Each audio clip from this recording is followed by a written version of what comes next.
start in 1 minute.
Streaming live from the Paul and Catherine Ranke Memorial Studio, this is TV Free Baltimore. Support for TV Free Baltimore comes from viewers like you.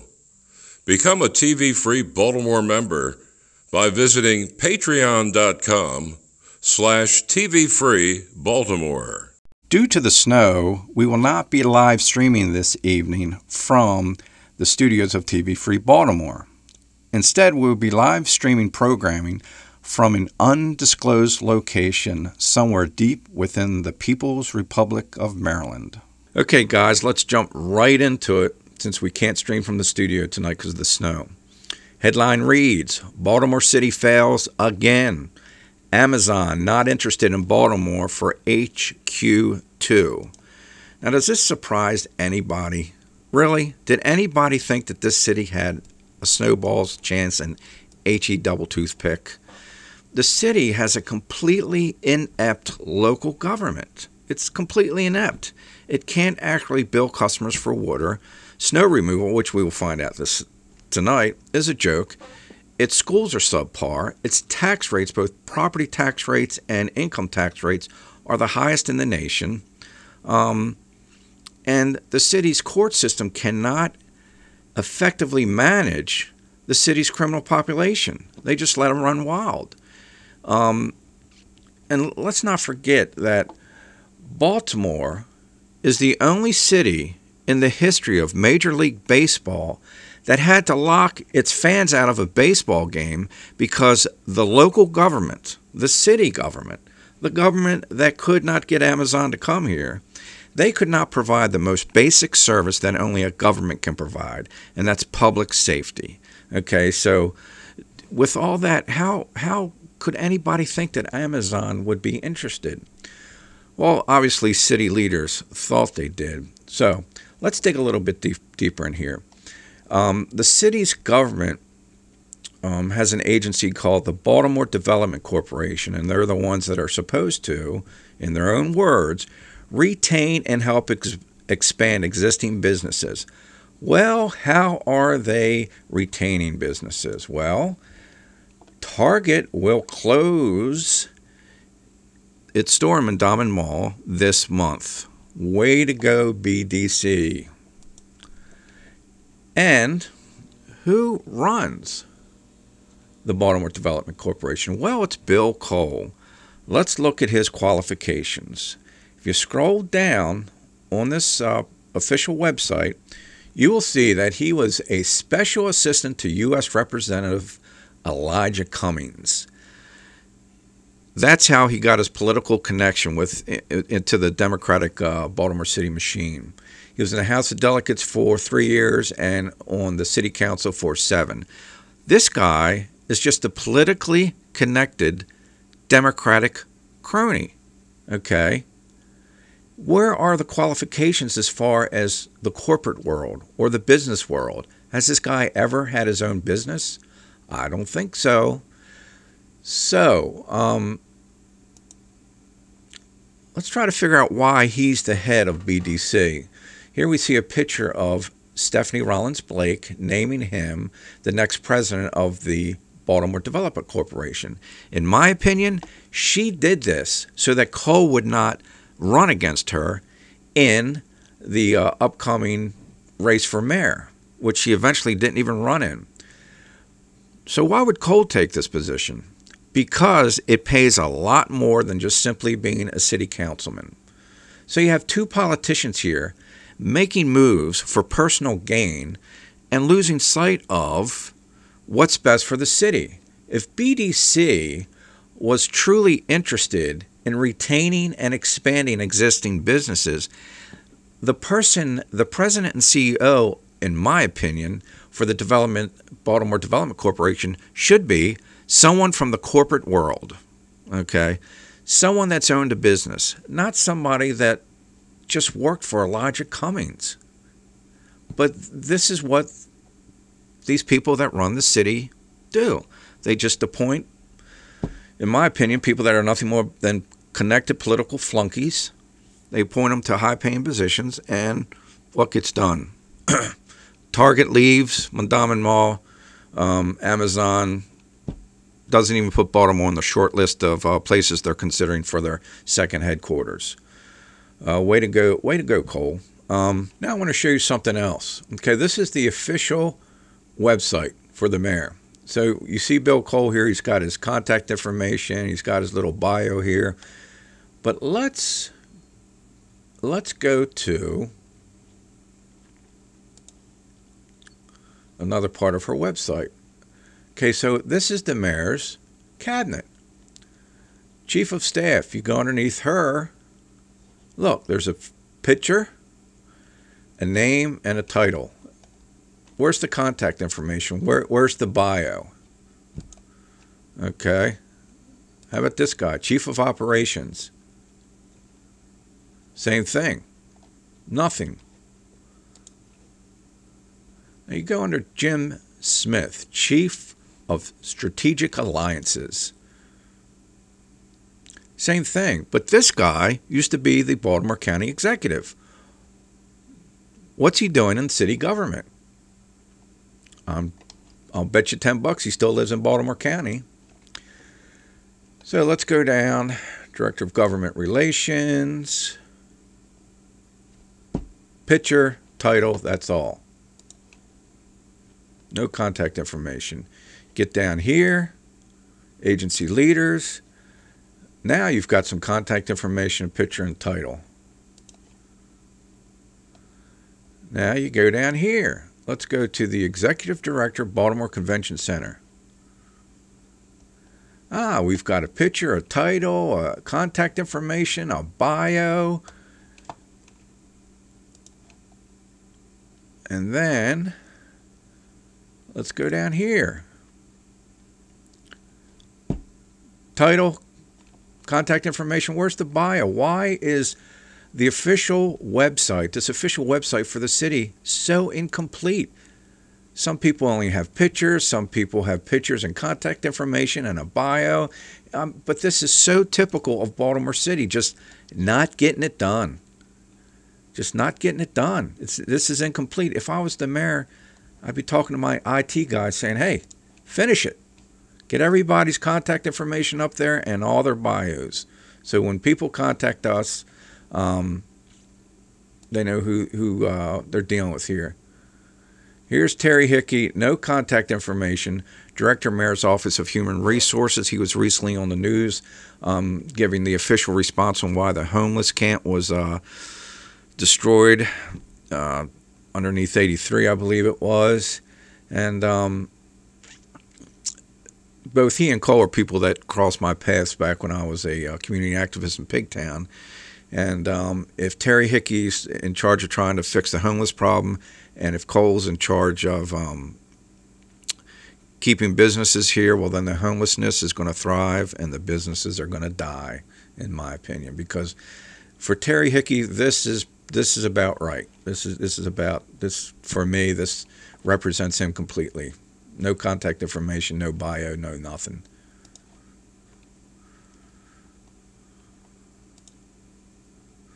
So anyway, I mean, here, again, it's a website that's incomplete.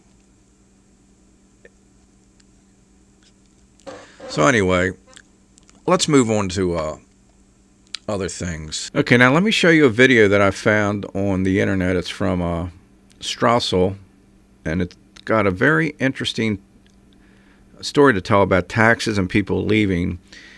And after you watch this, then we're going to go to this website, www.howmoneywalks.com, and see what it means for Baltimore City.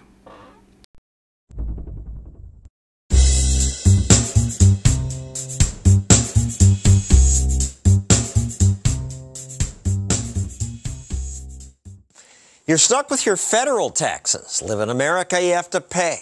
But America's having 50 different states means you can avoid some taxes if you live in the right state. And that's a good thing because it creates competition. If your state does something stupid, you can leave. Take your talent, money elsewhere. Millions of people do. Travis Brown invented a clever way to document who's moving where. Here it is. We're looking at the movement of Americans and their income, measured by the Internal Revenue Service taxpayer data files since 1992 to 2010, the largest time available. Track it by time. That's right. That's right. We can go right up here. You can, maybe. We can do it from this entire period and show from where and to where Americans have been voting with their feet and taking their wallet. These red states, people have left and gone often to Florida. That's right. Or Texas or North Carolina. America's biggest winning state is the Sunshine State of Florida. A gain of $10,000 a minute of every day on average for the last 18 years. There are 9 states like Florida that do not penalize that work. And they, as a group, tend to do very well in our analysis. And the analysis shows people leave the income tax states for no income tax states? The 9 states of different locations and weather and climate, as a group, over the 18-year period, have collected over $166 billion from the other 41 states. The reverse is also true by correlation.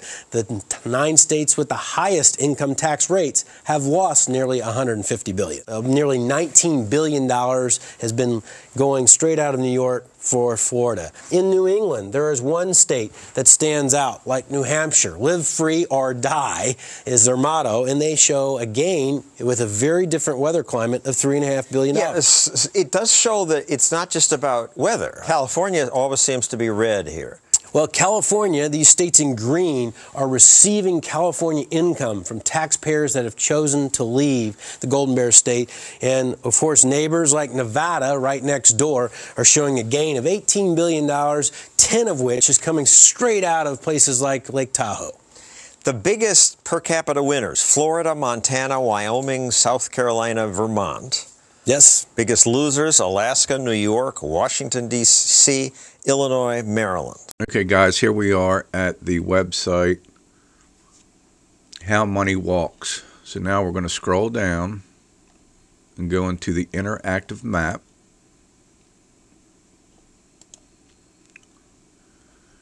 And we are going to look at Maryland. Now, according to the website, Maryland lost $13.41 billion in annual adjusted gross income because of the tax policies of the state. And you can see over here where we gained wealth and where we lost wealth. Okay, now let's go over to Baltimore City. Okay, Baltimore City lost $4.42 billion in annual adjusted gross income. And you can see the chart here.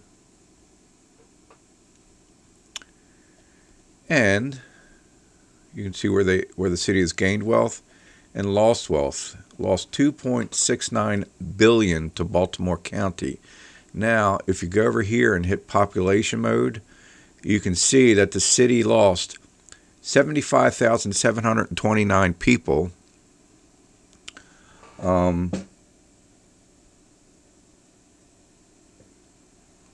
during this time period, and lost 70,325 people to Baltimore County.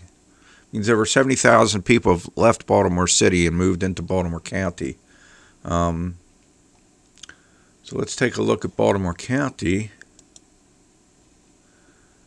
Okay, Baltimore County has lost $2.63 billion, despite the fact that you have over 70,000 people moving from the city into Baltimore County. Now, if you hit this button, now this is population. Baltimore County gained a little more than 11,000 people in population, over 70,000 again from Baltimore City, but yet lost tax revenue. So what does that tell us about the people that are moving from Baltimore City into Baltimore County? I'll let you come up with your own conclusions. But anyway, very interesting website. And if you look over here, the counties in red have lost tax dollars. The counties in green have gained tax dollars. But anyway, enough with that. Let's get on with our live stream for this evening, and hopefully I'll see you guys in 2 weeks. Enjoy.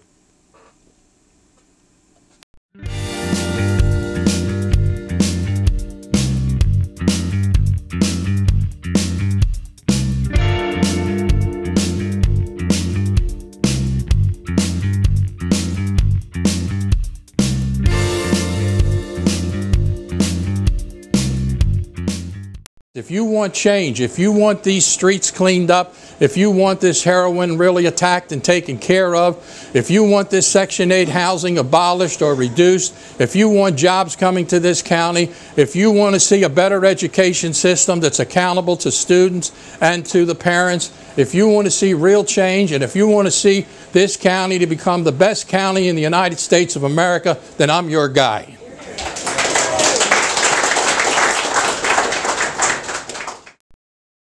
Hi, this is Cindy Williams, and you're watching TV Free Baltimore. Hi, hi, I'm Dawn Wells, and guess what? You are watching TV Free Baltimore.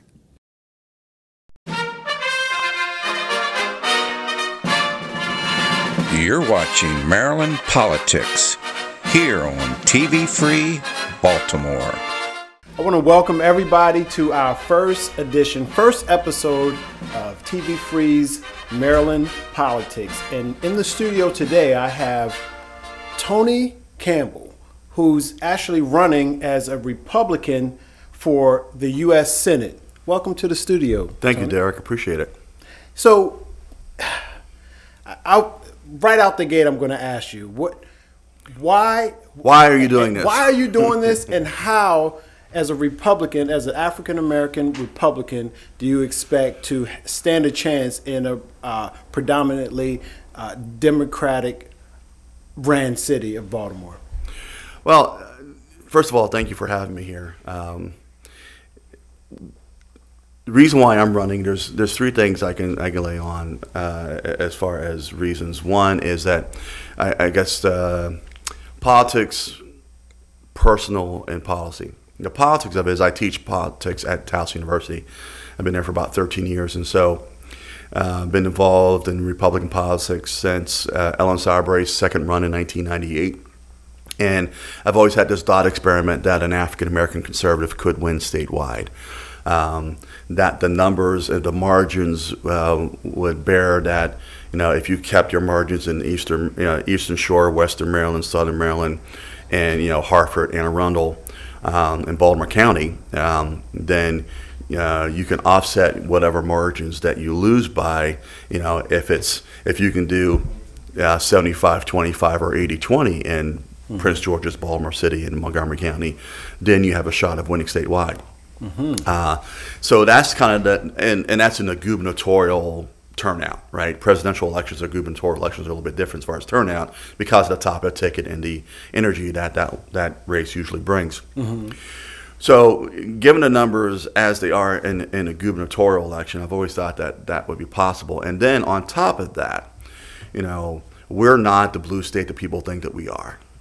The last 2 to 3 governors are Republicans, which tells me that if we have the right candidate, the right message, and the right time, conservative Democrats and independents will vote for a Republican candidate. So by no means do I think it's going to be an easy election. I think that the incumbent, Senator Cardin, is I think he's being pushed on a couple different angles. I don't think that Chelsea Manning doesn't drop into this race, fresh from being commuted from her sentence, without thinking that Ben Cardin is vulnerable from the progressive side of the Democrat Party.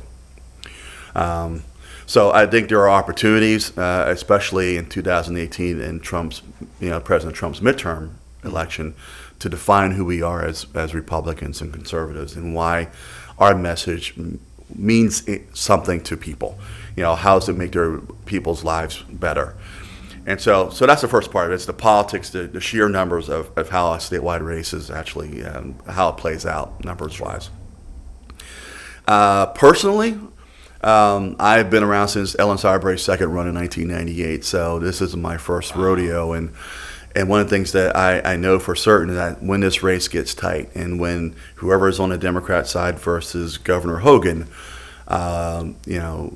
the race card will be brought up. And when they'll be talking about, we're going to turn back the clock and women are not going to have any rights and we're going to be very draconian and we're going to outlaw all bunch of things because we just don't like people and we're Republicans. And that fear usually works. It worked against Bob Ehrlich. It worked against Ellen Sarbary. I'm glad that Governor Hogan in his race in 2014 didn't accept that narrative and just kept on with the message of the economy and talking about changing Maryland and making it stronger. But that will come up again. And so what I hope to do as the Republican nominee for U.S. Senate is to call the other side call them out on their stuff, on that narrative, on that crap is what they're going to try to pull. So that's the personal side of it. And then the policy, there's a couple things that I'm very concerned about. Education being one of them. I profess like I know stuff. Being a teacher, Professor. and so there's K-12 issues. We need to do a better job of being responsible, being constitutionally responsible for the children that are under our care, and to make sure that things that happening in especially in the Baltimore metropolitan region, where you've got the Baltimore County superintendent being indicted for 4 counts of contract manipulation. You got the issues going on with Baltimore City. In Prince George's County, you don't even know what the test scores say and how that stuff is being manipulated. But I think it's our responsibility as adults to call out other adults, and if they're not doing their job, then they need to go. The education of our kids mean that much. I'm not here to hold hands for adults who are not doing their jobs. Higher education is a different story. That's kind of what I know. I think that the way that we do higher education is a 20th century model in a 21st century world.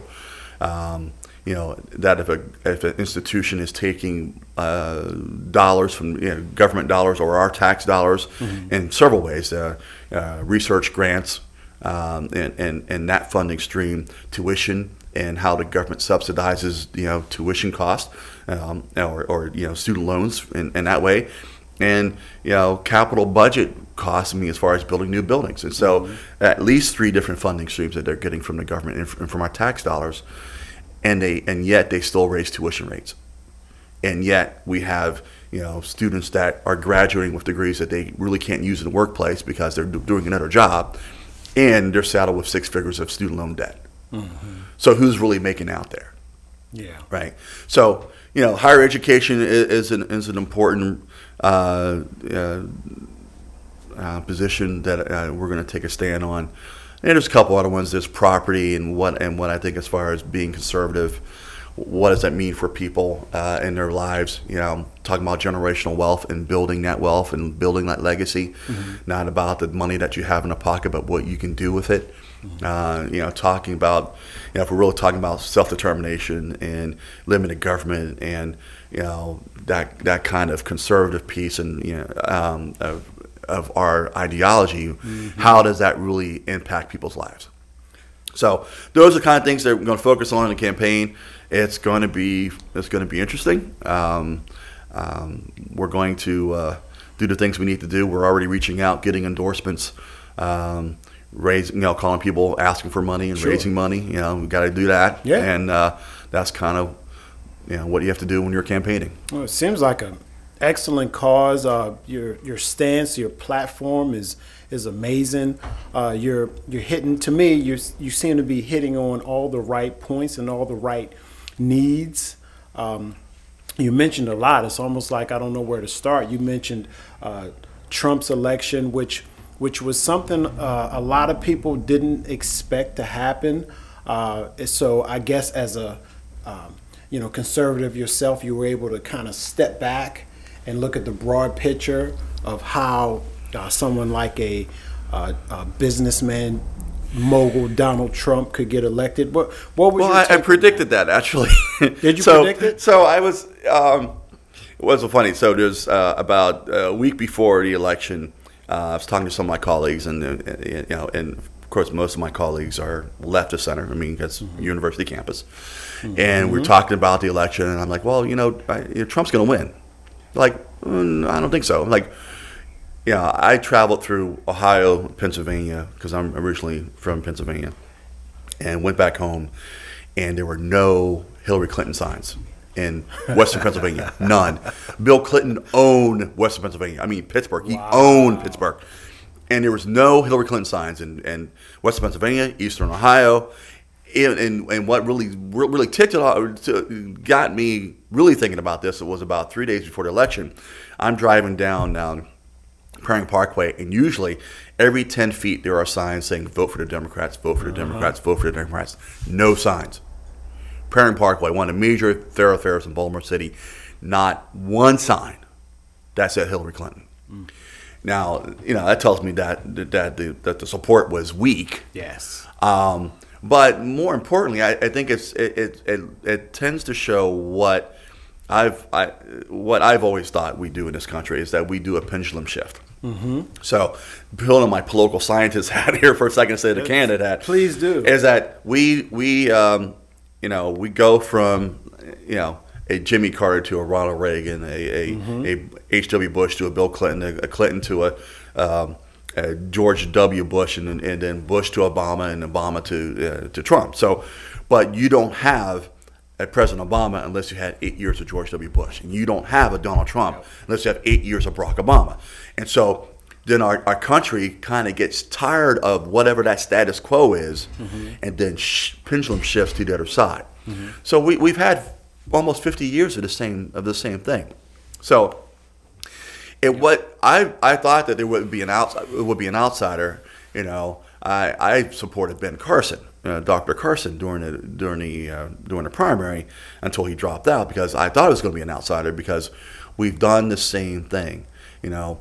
As far as kind of insider Washington kind of mindset, the deep state that we hear about. I mean, that stuff is true. The bureaucracy is true. But the bureaucracy doesn't really care if you're Republican or Democrat. The bureaucracy cares about it staying in power. The D's and the R's, they change from time to time. One thing that I think that Trump is doing, though, is he's kind of breaking that monopoly. And so there's a lot of folks who are very nervous about that. I mean, I think it's good for the Republic to shake it up every once in a while. In fact, it was Thomas Paine said something along those lines. I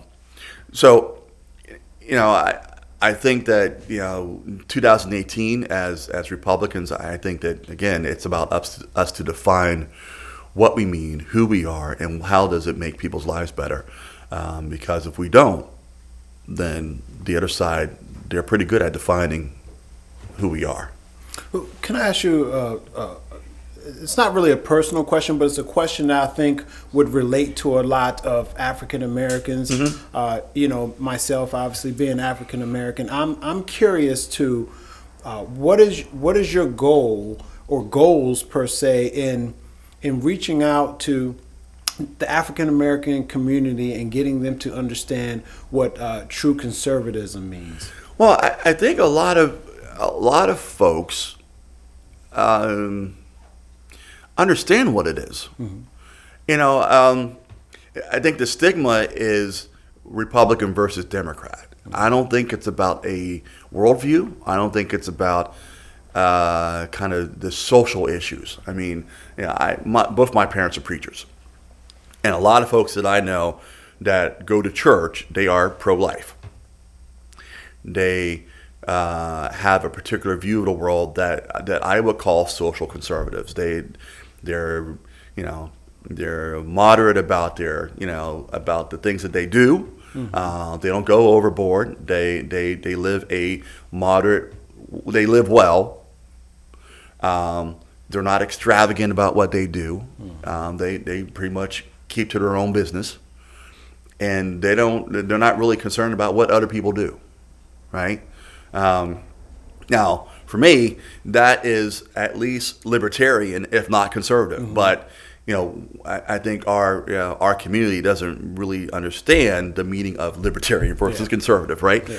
And so, I agree. While I think that the mindset and even the heart of conservatism is within our community, you know, the last 50 years of, you know, here, you know, short term versus long term. You know, if you vote for me, if you keep voting for me, I will provide resources for you. You know, I think that, you know, if you're, one of the things I think is a disservice is that both sides talk about we talk about jobs, and jobs is the end all and be all, and that drives me nuts. Yes. Because all a job does is to put money in your pocket to go out and buy whatever you need. To be consumers. It's not being a producer. It's not growing anything. It's using the wage that you get in your pocket. So, you know, I think that we do a disservice by limiting ourselves to being consumers, and then we wonder why. You know, if my choice is being a consumer being a Democrat, or being a consumer being a Republican, or what you say is a Republican, then why should I make that decision? Right. Because I'm comfortable where I'm at. You know, we've been doing this for, you know, basically since the 1960s. You know, because, you know, for, you know, at least, you know, during the Eisenhower administrations in the 1950s, most black folks were Republican. Conservative Republicans, right? Because of the history of you know, of the other side of the Democrat Party. So, you know, there's a lot of unpacking. Sure. You know, you know, and you know, the Senate campaign will not be going into a lot of that stuff because, you know, it's as much as I like to be engaged in exchanging ideas and helping. To further the conversation, you know, we're going to be focused on, you know, the things I talked about. Education being a key of it. And that's exactly where I was going. That was my next topic that I wanted to bring up, which you already mentioned, and basically you're already talking about it. A lot of what we're saying is teachings and education, and you mentioned the school system and focusing on things of that nature. So, what's your goals? What's if you were elected in this position, how much authority do you have over the schools and education? I mean, what kind of power is bestowed to you at that time? Well, as a U.S. Senator, there are. This goes to my third point that I didn't mention earlier, right? Is a proper understanding of the role of government, right? So, K-12 education, public education, is supposed to be run by the states and local governments, right? So the states have the authority through the 9th and 10th Amendments to then decide local educational issues. and then divest some of that power to local school boards, through charters and that kind of thing, through local governments and that kind of thing, because it's better for local governments to deliver local services as opposed to the state trying to do it, all that stuff. So, but what happens if local governments are failing to do it? What prescription can be used to enforce the rightful education of our children? So that's why I said before, it is not, I don't think it's, first of all, it's not the role of the federal government to step in, because, again, 9th and 10th Amendment stuff. But there's some fiduciary responsibility that the national government has, and that is, we do Title I funding, we do free and reduced lunch funding, a variety of things. But the curriculum, curricular standards, teacher standards, the evaluation, what you're talking about, No Child Left Behind, Park, and stuff like that, that stuff is left to the states. So it's my opinion that if local governments are not doing its job, the state government has a constitutional responsibility to then make sure that local government's doing the job.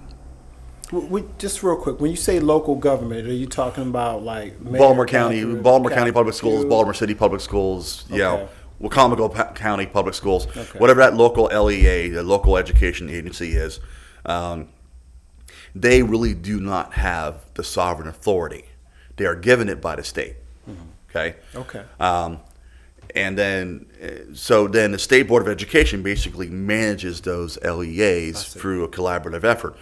So what I'm saying is that the state needs to step up and to make sure that if there are failing school systems, then it's not really the responsibility of local government to fix it, because they don't have the constitutional authority to do so. It's the state that is mentioned in the Constitution that has the authority to do so. So I think that's where, instead, because right now, what's happening is that, people don't want to hurt each other's feelings.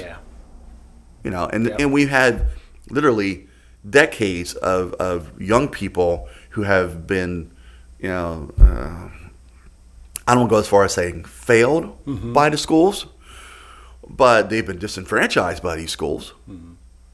I teach at a university, and probably a third of our kids need remedial math, reading, and those are the ones who make it to university.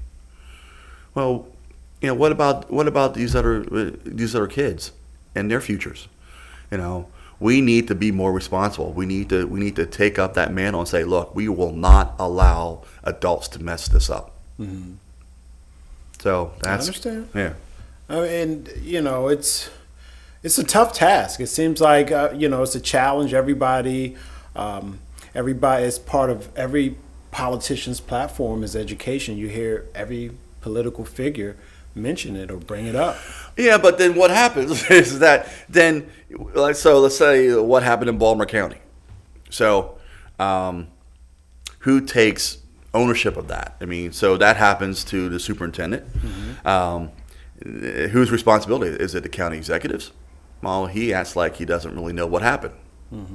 Is it the school board? The school board asked for an audit. 4 members of the school board, 5 members of the school board, the school board of Baltimore County. I'm not talking about average voters. Right. Folks who sit on the school board asked for an audit, couldn't get it. They couldn't get the audit. So what that tells me is that this bureaucracy that exists. I mean, somebody knows something. Otherwise, why wouldn't you let the school board see to get an audit? So there's too much. Maybe protecting each other or protecting the system or protecting the bureaucracy. No, I'm not about that life. No, we're responsible to make sure that kids are educated. What it sounds like to me is that is the difference that you possess.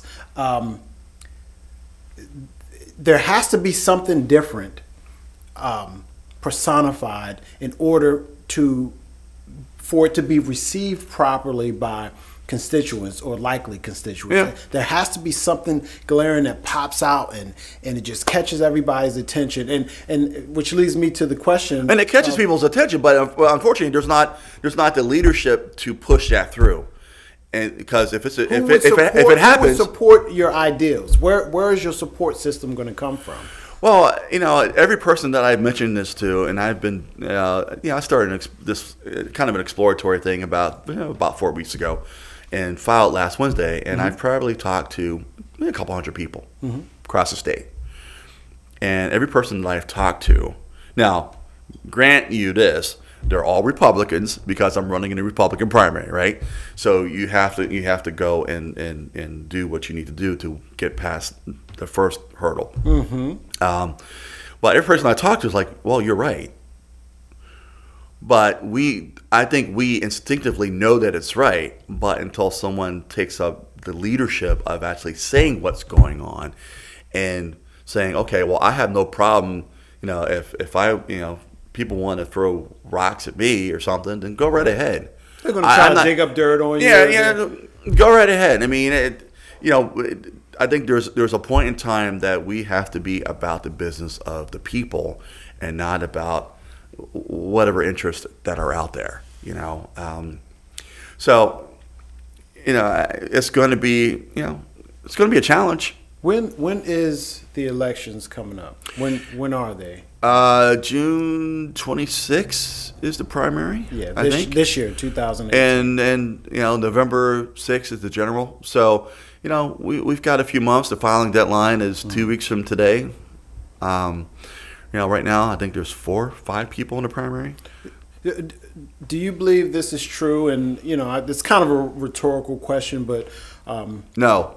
I love the answer. I love the answer because it seems like whoever has the most money or the best support campaign, the most signs on the streets, the most TV commercials, that person, male or female, likely ends up winning. Yeah.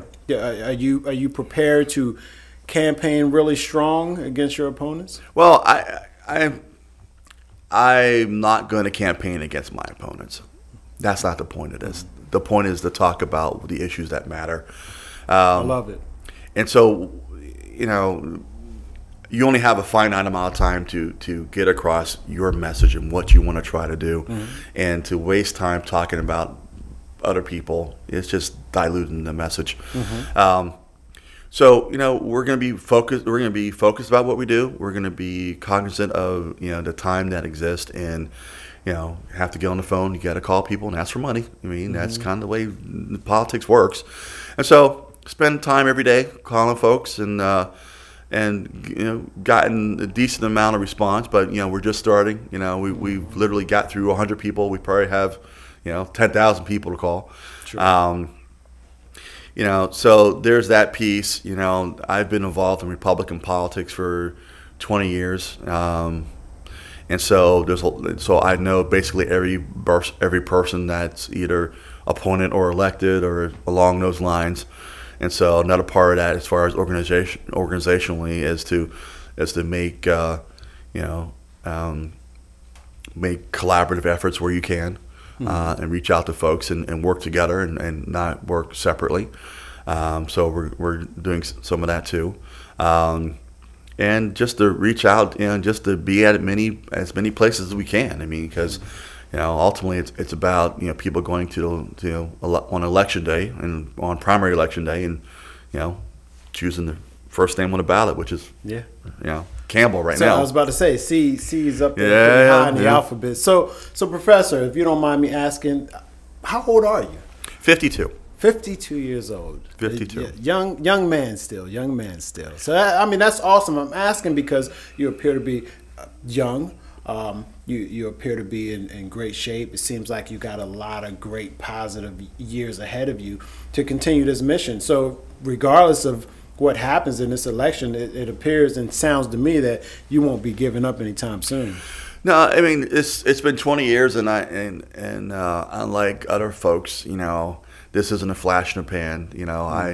I chose to be Republican because I believe in the tenets of the Republican Party, You know, this isn't personality. This isn't me trying to stroke my ego.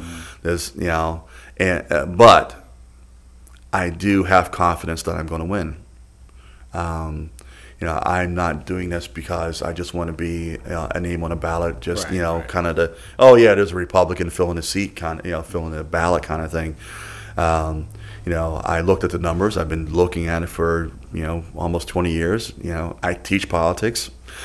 I profess like I know something about it, and so this isn't just a gamble. I want to thank everybody out there for watching this edition, our first edition of Maryland Politics here at TV Free Baltimore. I'm Derek Sterling, and you guys have a wonderful evening.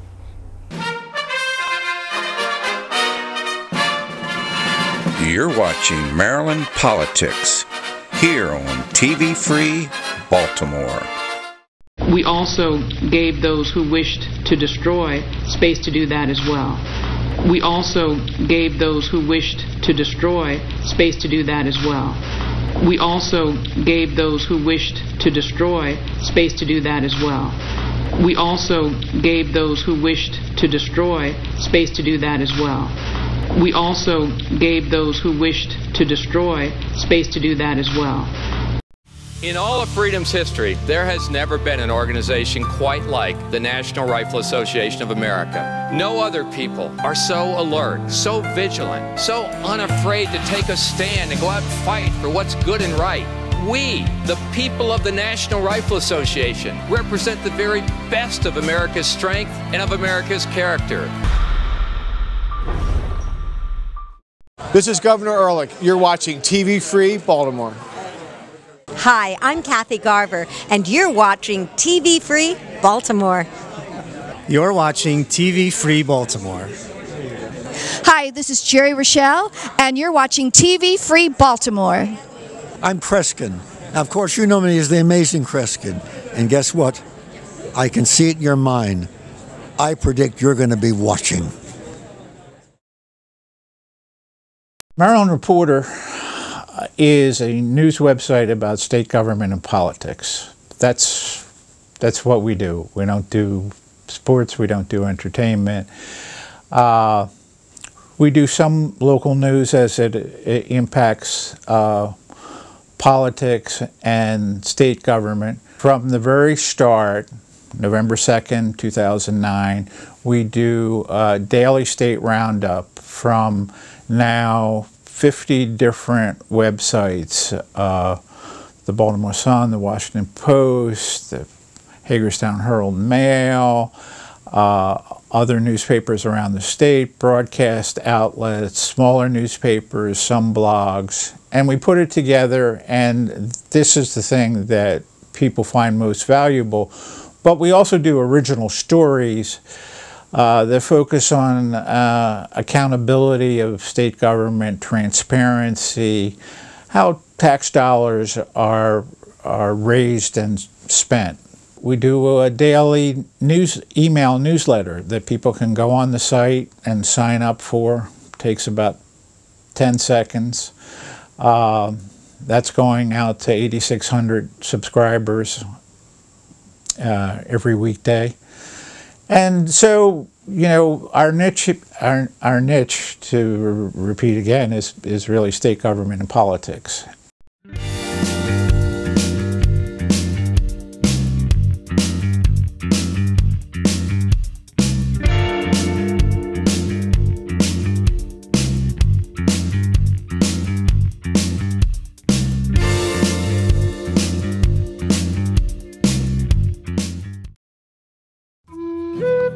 Welcome to TV Free Baltimore's Books and Authors.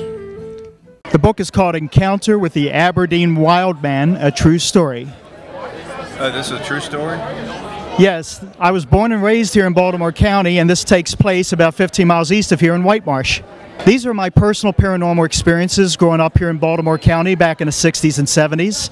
And the Aberdeen Wild Man is actually a humanoid creature I encountered on the shores out here in the Chesapeake Bay outside the Gunpowder Falls State Park back in 1980. I encountered a creature that appeared human but was not human. When I actually met the Wild Man, I was 17. but I had had paranormal experiences leading up to that point and then after that. I was encouraged to start writing about it back in the early 2000s because that was the time when the paranormal began to explode again in the media. The Aberdeen Wild Man is the central character of the book because what I saw was what appeared to be a human. And you could have had me convinced he was a human right up until the point where I saw him make a vertical leap of more than 15 feet into the trees overhead and then proceed to run through the trees screaming and hollering like an ape. In all of nature, there's no creature capable of a 15-foot vertical leap.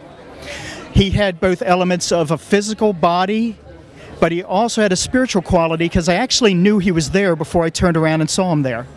And you talk to any experienced hunter, you do not sense the bear, and you do not sense the deer or the elk or whatever. This thing I sensed. It had a human spiritual quality to it. And so he enables me to research aspects of the paranormal that are both physical and spiritual. And that covers a broad spectrum. It's actually an exhaustive investigation. I count my experiences, I list other people's experiences to kind of like have comparison's sake. I give a really brief history of how I got to this point, very brief, and then I start comparing them to the only thing in nature I'm aware of that has the like or same characteristics, and that's a Sasquatch. And so I examine more than 1,000 individual instances of encounters with Sasquatch in order to look for characteristics it had in common with this creature, and I found many. But you see, when you investigate Sasquatch or the cryptozoological field, you invariably have to start investigating the paranormal because in the paranormal you have entities sharing characteristics like and in common with the Sasquatch and other what's called crypto beasts. And then when you study the paranormal long enough and deep enough, you invariably have to start studying the extraterrestrial because you find characteristics like and in common in that field as well with the other two. One leads to another, to another, to another, and I'm chock full of facts. I do find many comparable stories to mine, yes I do. Locally, but also abroad in the country, but also around the world, because when I examined the Sasquatch, I was astonished to find how many countries have a beast similar to the Sasquatch, which I didn't know before. It's available on Amazon, Barnes & Nobles, you can order through any one of them.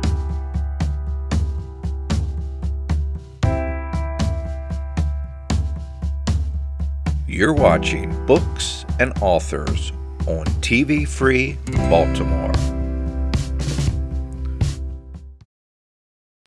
The next videos, actually the next two videos I'm showing you are about the next event I went to, which I almost didn't go to. But I heard it was put on by the Preservation Society, so I decided to go. Oh, the Mother's Day Historic Harbor House Tour? Yes. That's a fundraiser too. Yes, and actually I was slightly concerned about that, but when I actually went and talked with the homeowners that put their houses up for the tour, I realized that they were all really into the history and really into helping the Preservation Society. So it felt a lot different than all the rest of them. Here, let me show you.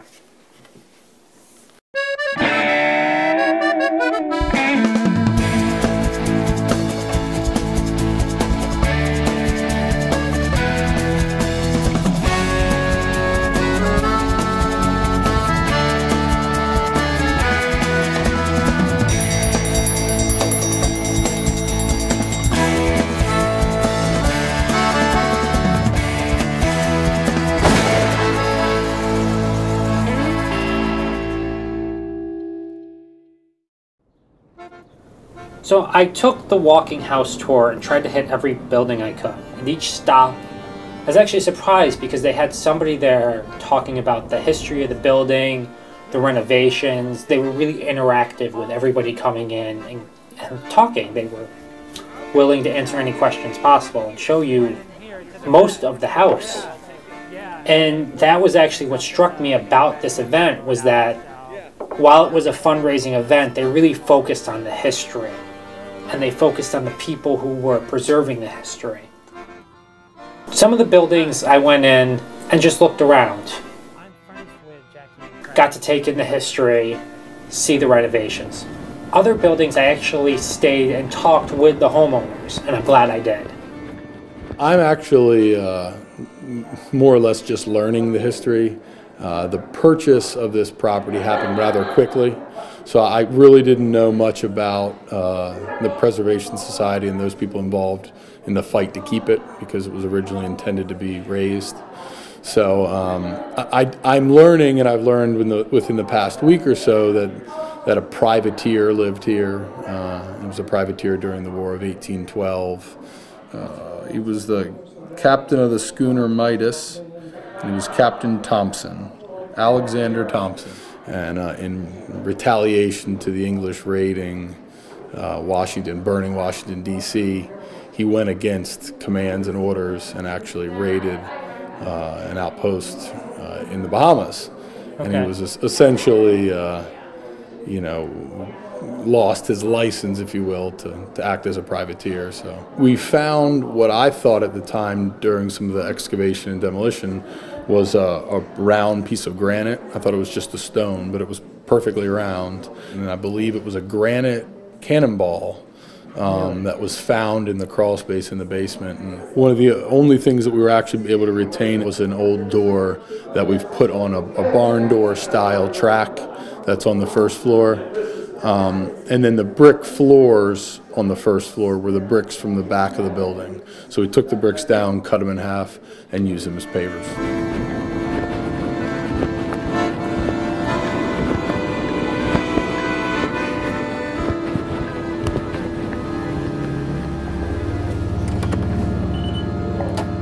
But no, we don't know a lot about the house. We know that it was built in 1790. It did have a major renovation in 2000. Okay, did you do any renovations on the house? No. No, you got it this way.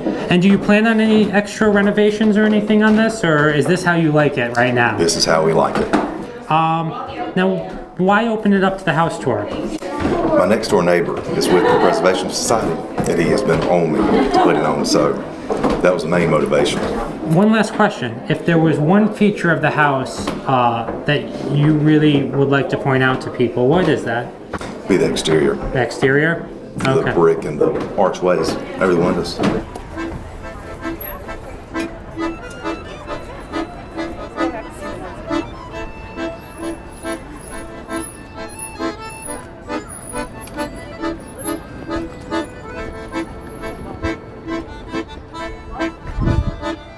I really got my exercise that day. I never appreciated how big Fells Point is until I took that walking tour. What I think is fascinating is that in a world where so many people are always seeking bigger houses with bigger kitchens and bigger bathrooms and walk-in closets for their 1.5 children, you see these historic homes that would have been populated by 5, 6, 7, 8, maybe a dozen residents living in relatively small square footage. And it's a testimony to what really community is. And it's not really the size of a house that makes a family, it's the people inside it living together that make the family and the home a home. The house is already renovated when I moved in about 3 years ago. We believe it was built about 1850, and originally it was about 12 by 24 square feet. In the 1990s, it was renovated, and so most of the original details are lost, but you can still see sort of the original footprint of the house. And so the kitchen is clearly an add-on because I bump my head going through the door every single week.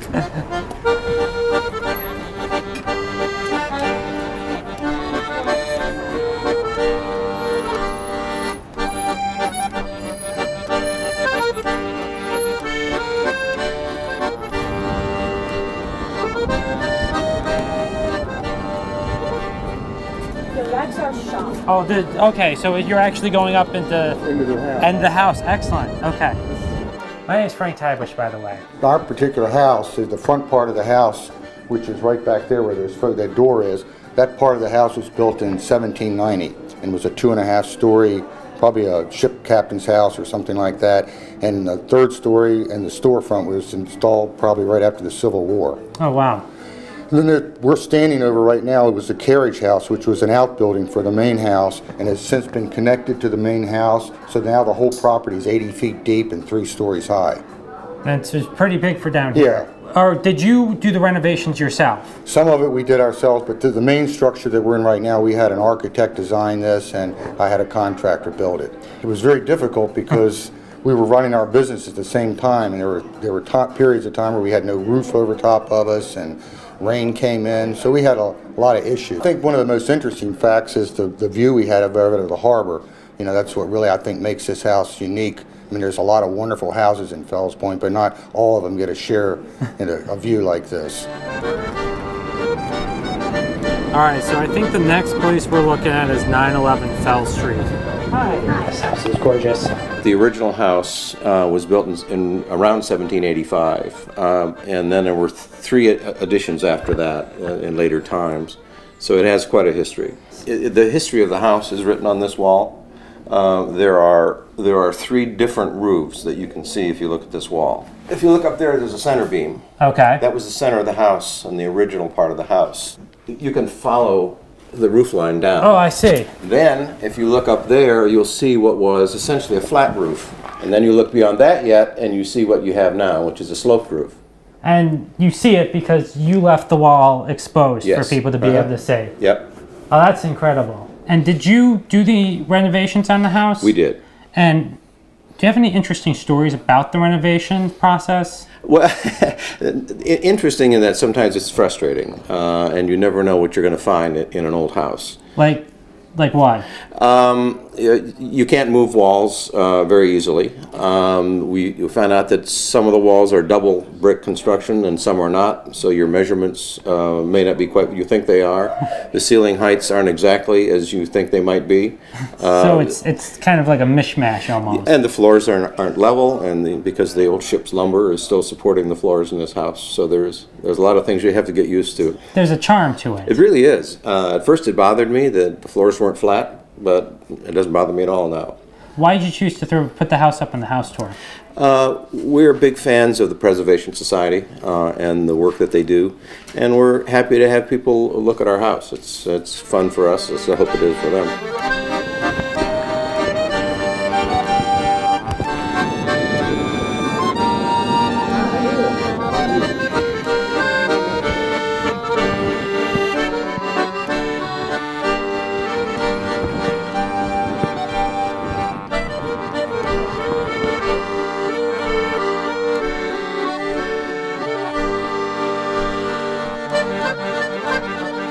This was actually a historic warehouse that they renovated and turned into condos. So it might not look exactly historic, but it's kind of interesting that they're repurposing these old buildings.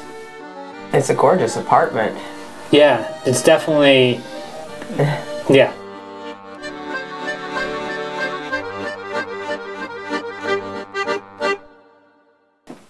This was an interesting video. Thank you. I see why you appreciated the homeowners and how they felt and how they took time with you.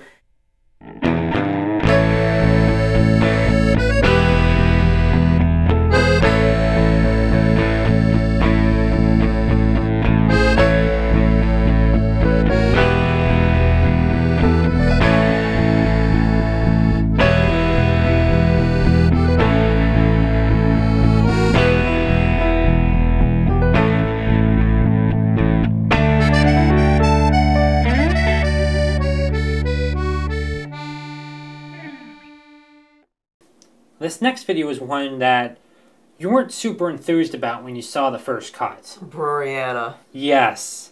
I found this really interesting that somebody's not just collecting because of their love of collecting, but that they are actually collecting history in their love of collecting. So that really spoke to me, and I saw collections at a new light. Well, I had this re-edited, and well, take a look. Tell me what you think now. All right.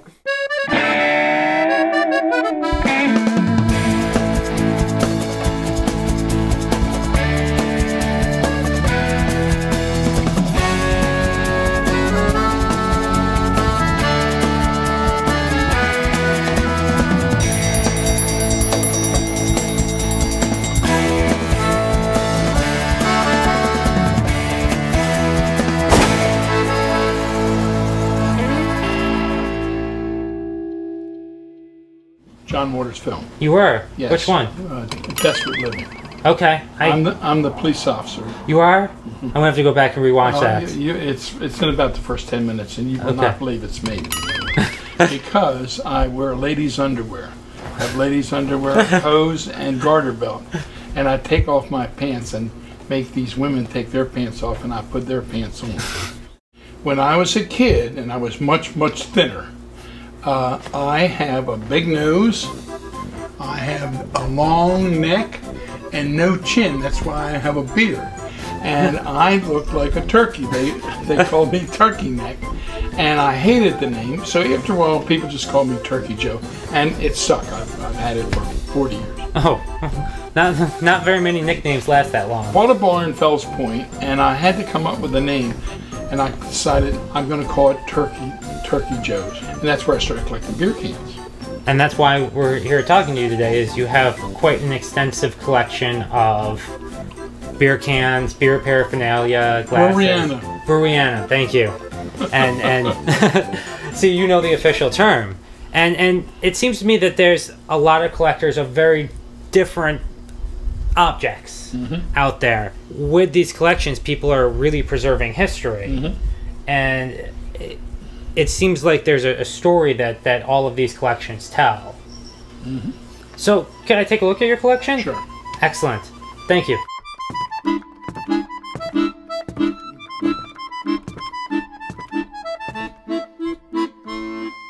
Well, first of all, let me tell you how I got into the can business. Okay.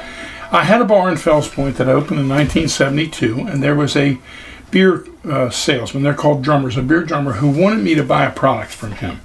And so, what are you going to do? And he gave me these two cans. It's a National and a Gunther can. Okay. And I put them up, and a man came in and said he would like to get 2 of the 4. And I said, what do you give me for it? And he said 100 beer cans. Wow. And that's what he gave me, and that's what got me started in the beer can business. I built some shelves and put them up there. And the deal was, if you could bring me a beer can that I didn't have, I'd give you a free draft, not a drink, a free draft. So that's how I got into this. I belong to a club called the Beer Can Collectors, and I'm number 3417, and it's up to 10,000. Baltimore had about 5 or 6 different breweries. The first one, of course, everybody knows, National, and then there was a Gunther, and Gunther was the largest selling beer up until after World War II, even up till 1950, when National brought out Mr. Bow. And Mr. Bow really caught the kids. They really liked the Mr. Bow, and so they started drinking National, which everybody still knows today. At least if you're in Baltimore. What would happen if you sold this beer and then a keg of beer went up $5? You didn't want to charge somebody a penny more, so you would get a smaller glass.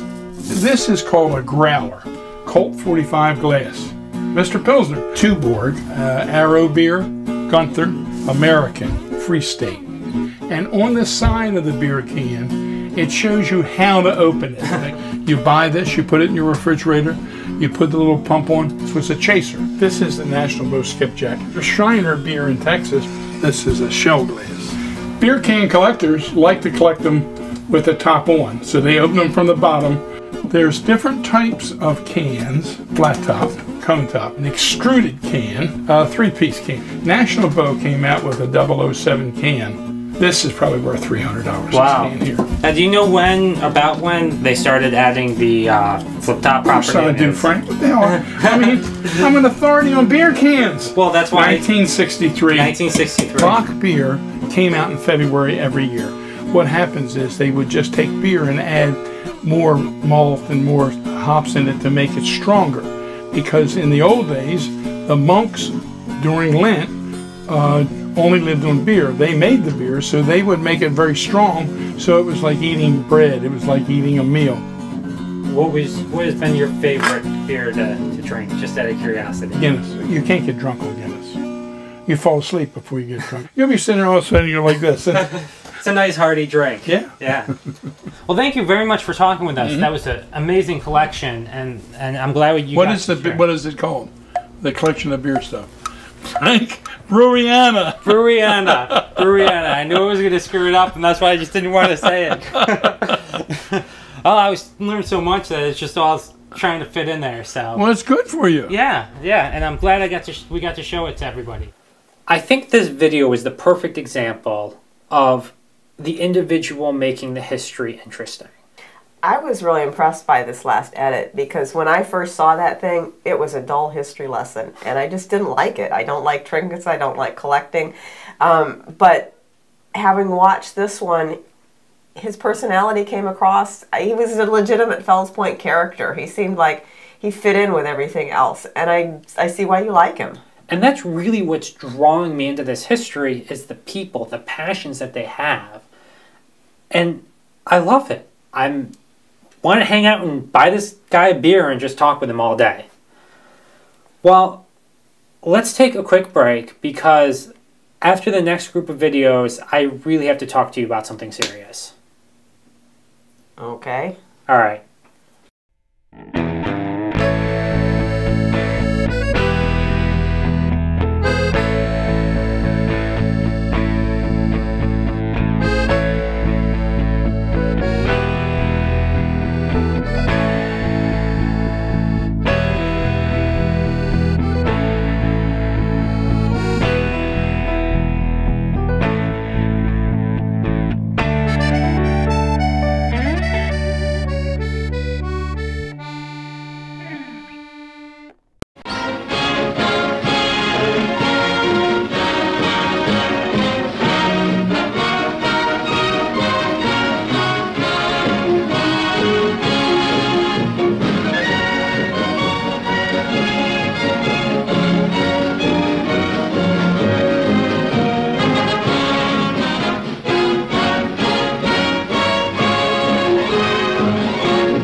Hi, this is Cindy Williams, and you're watching TV Free Baltimore. This is Gunhild Carling, and you are watching TV Free Baltimore.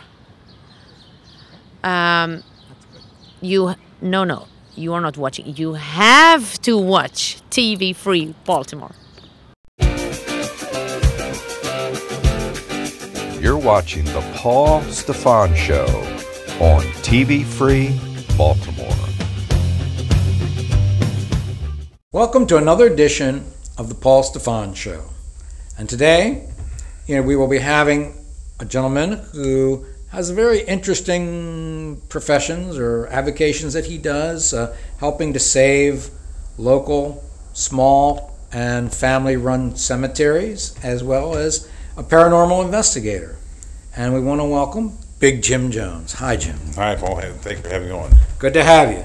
Now, the first thing when I noticed recently, seeing you pop up in some Dan Bell videos. Yeah, Dan Bell is a friend of mine. We go out to a lot of historic locations in Baltimore City, and we go in there and we try to document a lot of these locations before they fall to the wrecking ball or to vandals or God knows what else will happen to them. Many of these historic locations, I mean, the architecture is beautiful. I mean, my passion is photography also, and I go in there and they capture everyday life that would have happened back then. I mean, the people that worked in these locations and lived here in these locations. There's a story to tell with that. Okay, because we wonder where'd you get into those pictures? Because there are other videos you weren't in there with him, and yeah, you seem to be kind of in the background there. Yeah, there's certain ones. Actually, how I met Dan was through my wife. He used to have an internet radio show, and Dan has a very colorful type of humor. I'll put it to you that way. Okay. And he's a character. He definitely is. Yeah. Got a heart of gold, but he is a guy that loves to go out there and do photography and videography. He had done some things with my wife, and he started with the Dead Mall series. He started going out there to like to the Fredericktown Mall, or when Owings Mills Mall was closing down, and we went out there and we did a before and an after, and just going around and just documenting a lot of these places before they go demoed. He finds some interesting places to go into. I can put it to you that way, and but a lot of it is fun to do with him. I mean, he's a riot to go out there exploring with. but a lot of those places that we went into there, some of them have fallen under the wrecking ball, and usually his videos are the only ones that really captures what these places were all about. Well, that's great, saving history for us. It's true. Now, speaking of that in a different way, how did you get involved in, or what was your interest in cemeteries? Where'd that come from?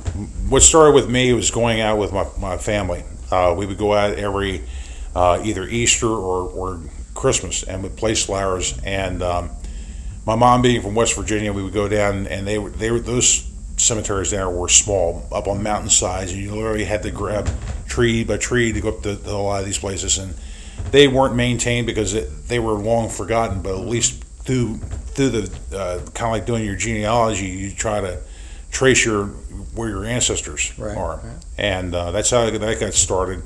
And we would go down there and place flowers. We would go up to certain places and clear out so other family members could go up there, and that's where it all started. And then when I started with doing a lot of stuff for YouTube, what started with me was there was one cemetery in particular over in Perry Hall, which I found out through my working experience over there, that was sitting behind dumpsters, and it was a lot of these graves date back to the mid 1700s. Wow! And some of them were tied in with the Goff family that started at Perry Hall. Okay.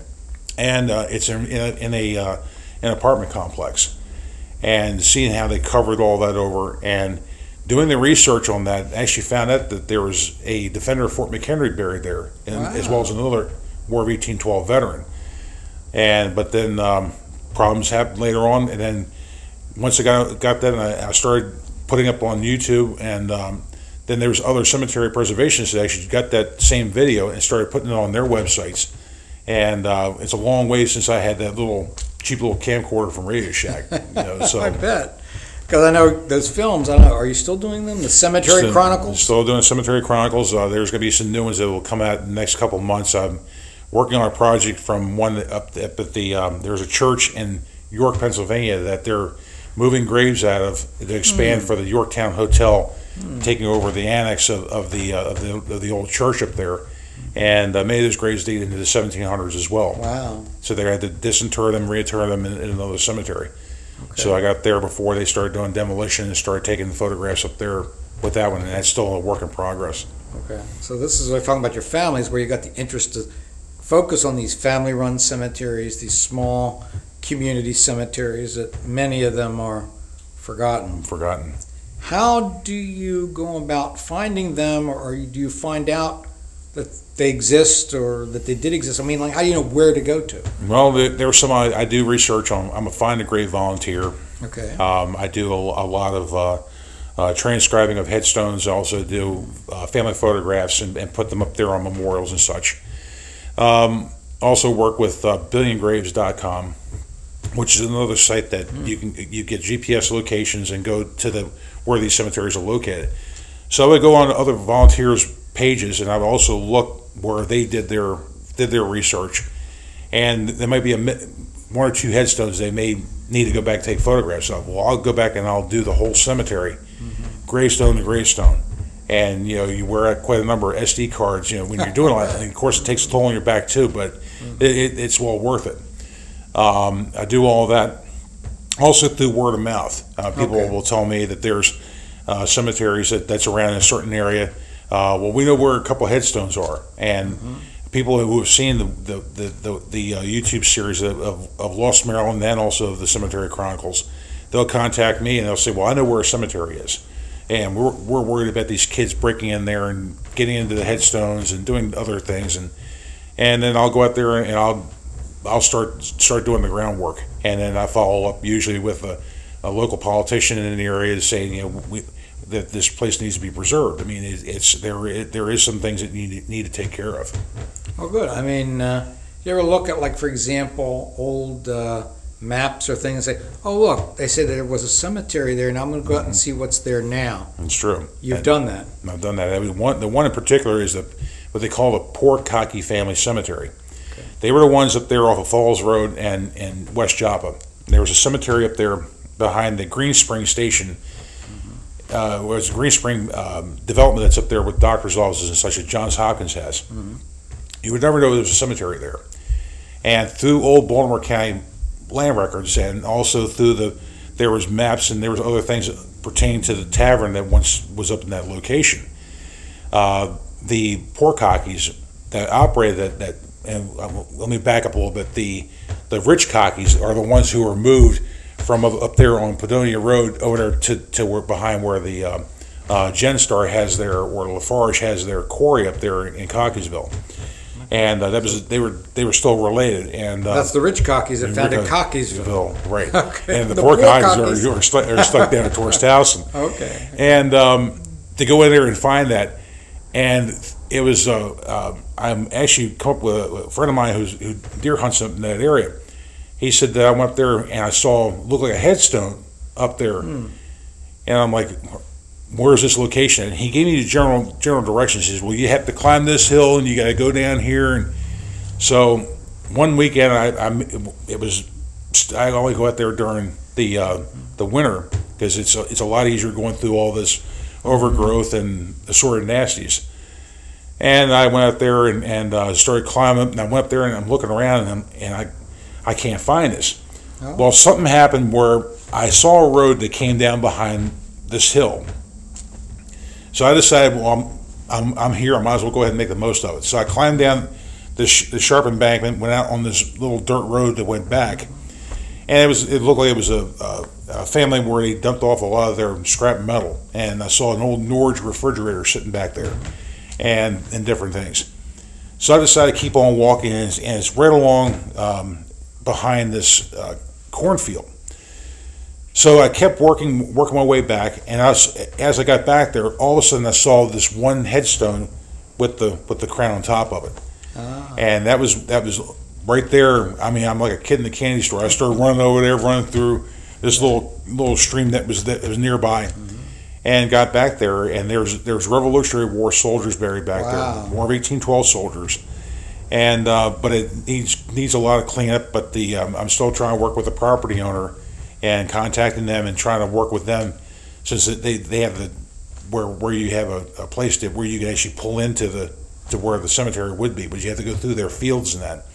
So I want to make sure to try cut down on any kind of transgress and egress to the property itself, as make it as small as possible. Now, some people would say, okay, so why bother, why care about these cemeteries? What would you say to that? It's history.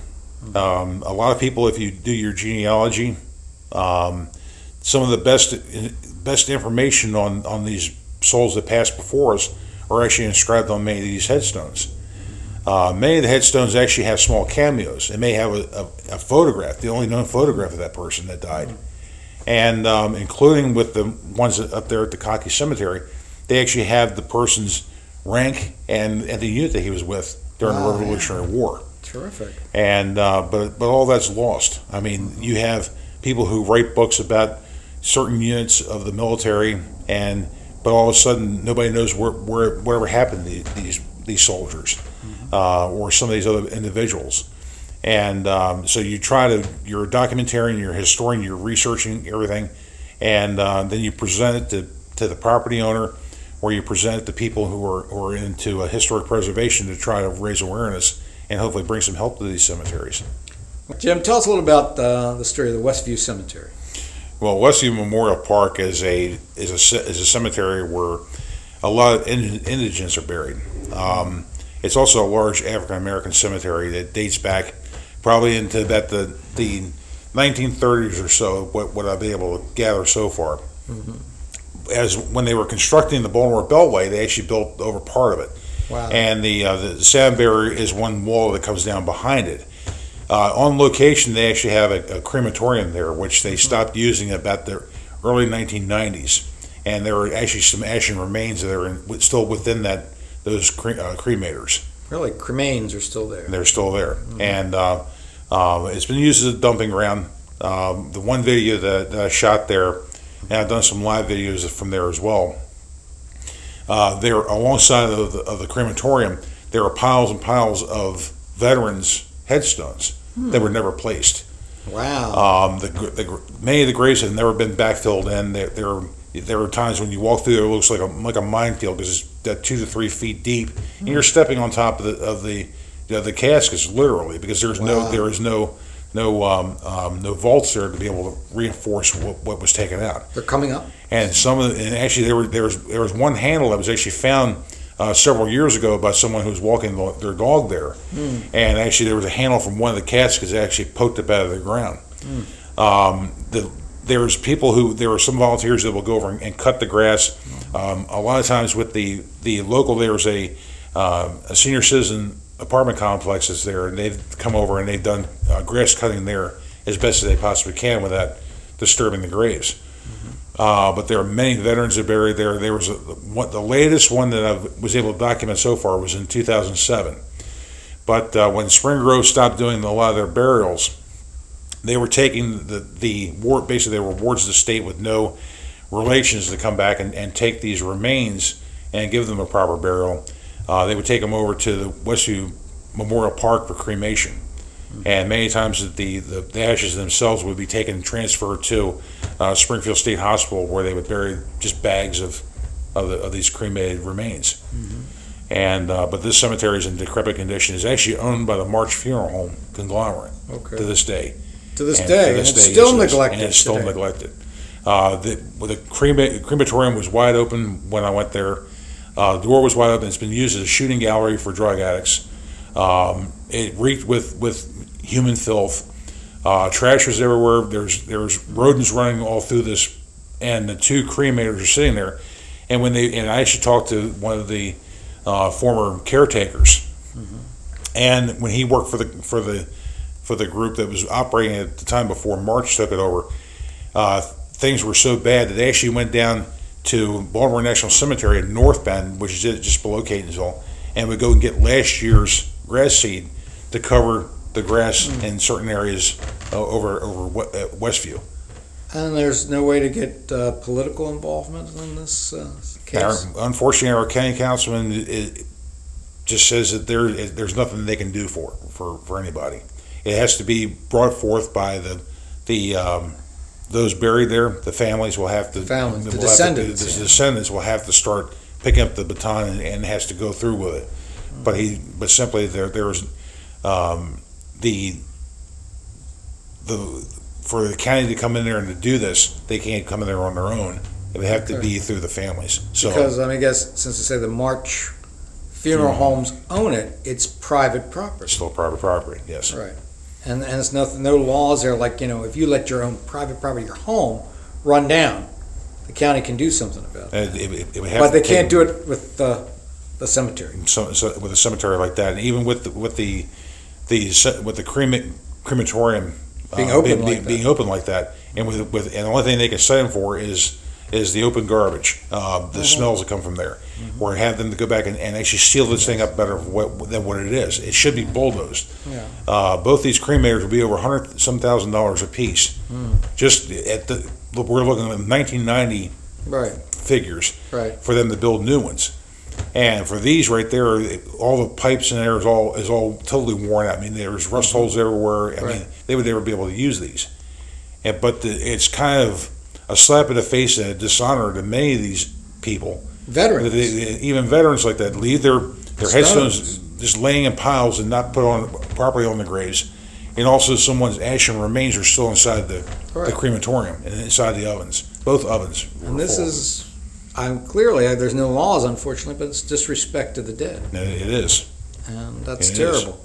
Now, of course, here locally, we also have the Coursey family cemetery that people can't see necessarily. And talked about earlier about moving. That was a family graveyard that was moved where it is today. And you're familiar with this cemetery. I know you've done at least one film on it.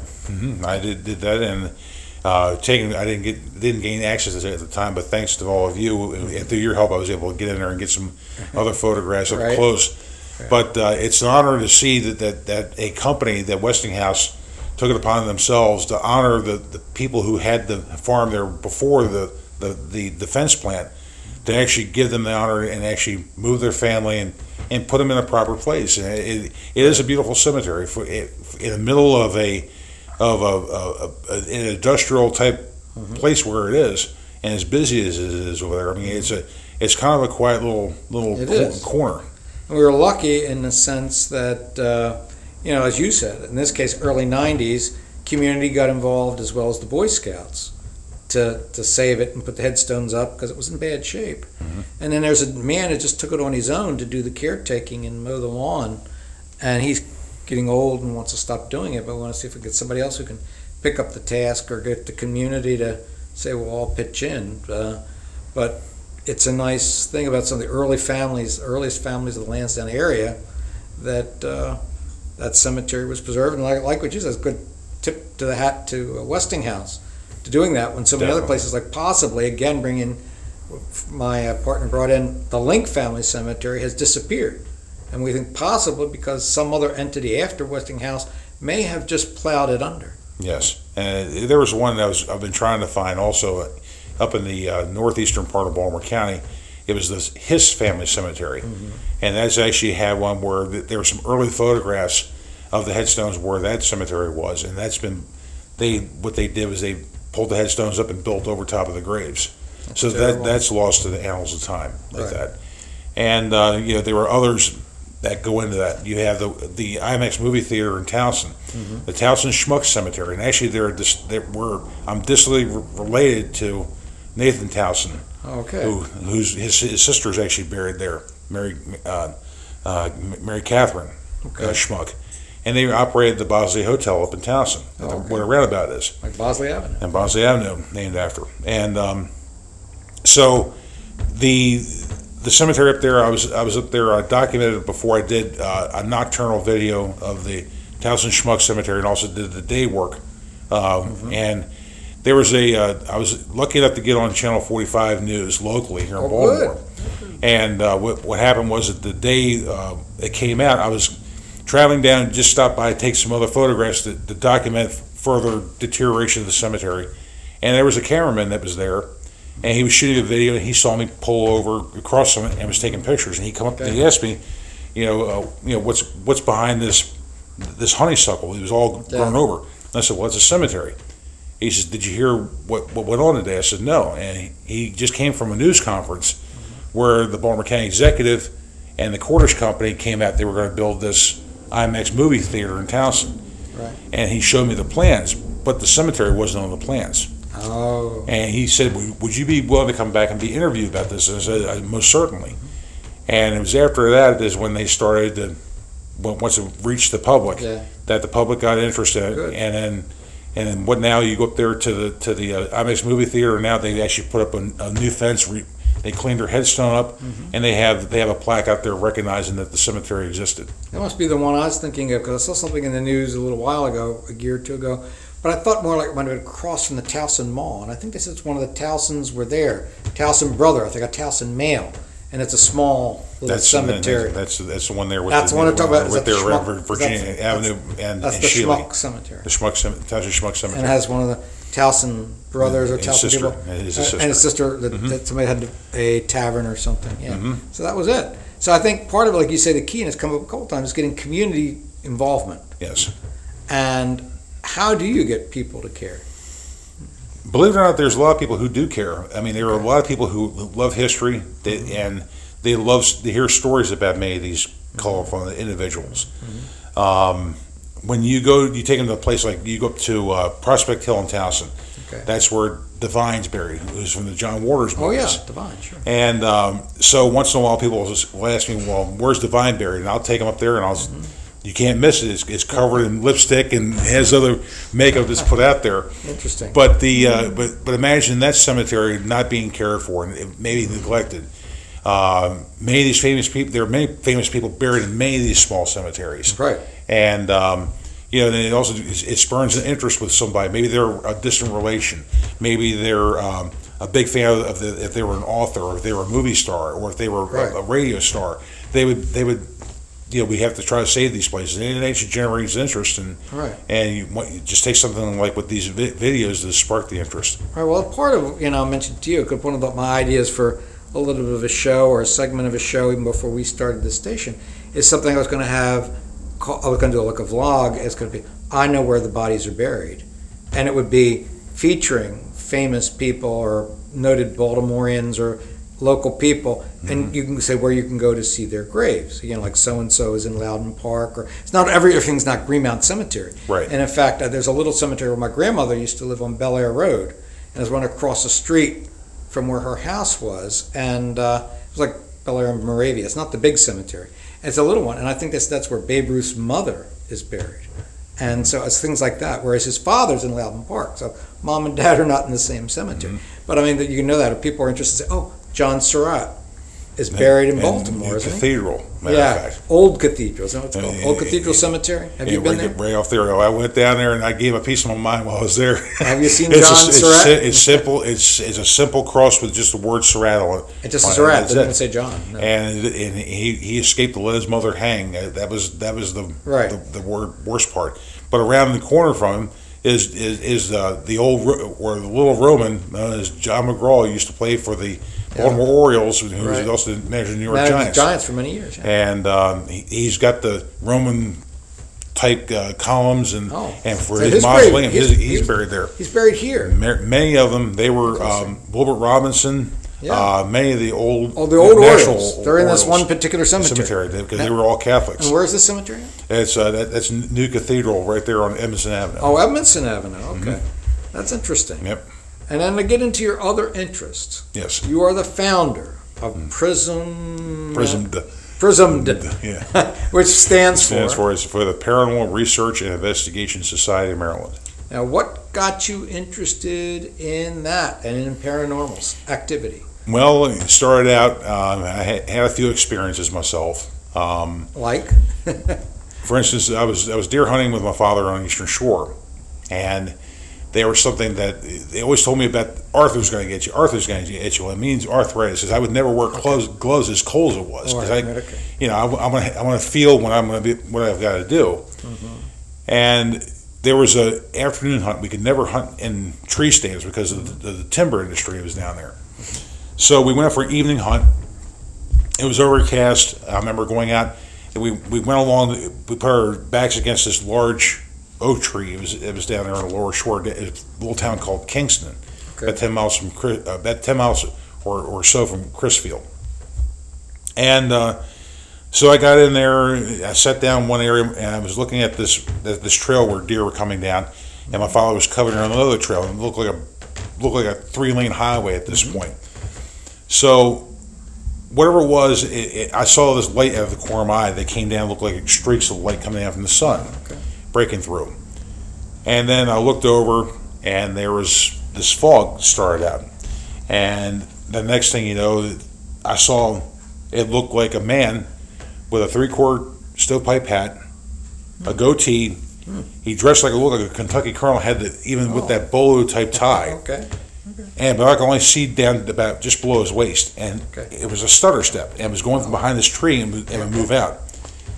So I was telling my father, there looks like Dad, there's a guy in the woods, and he like, where is he? Where's that SOB?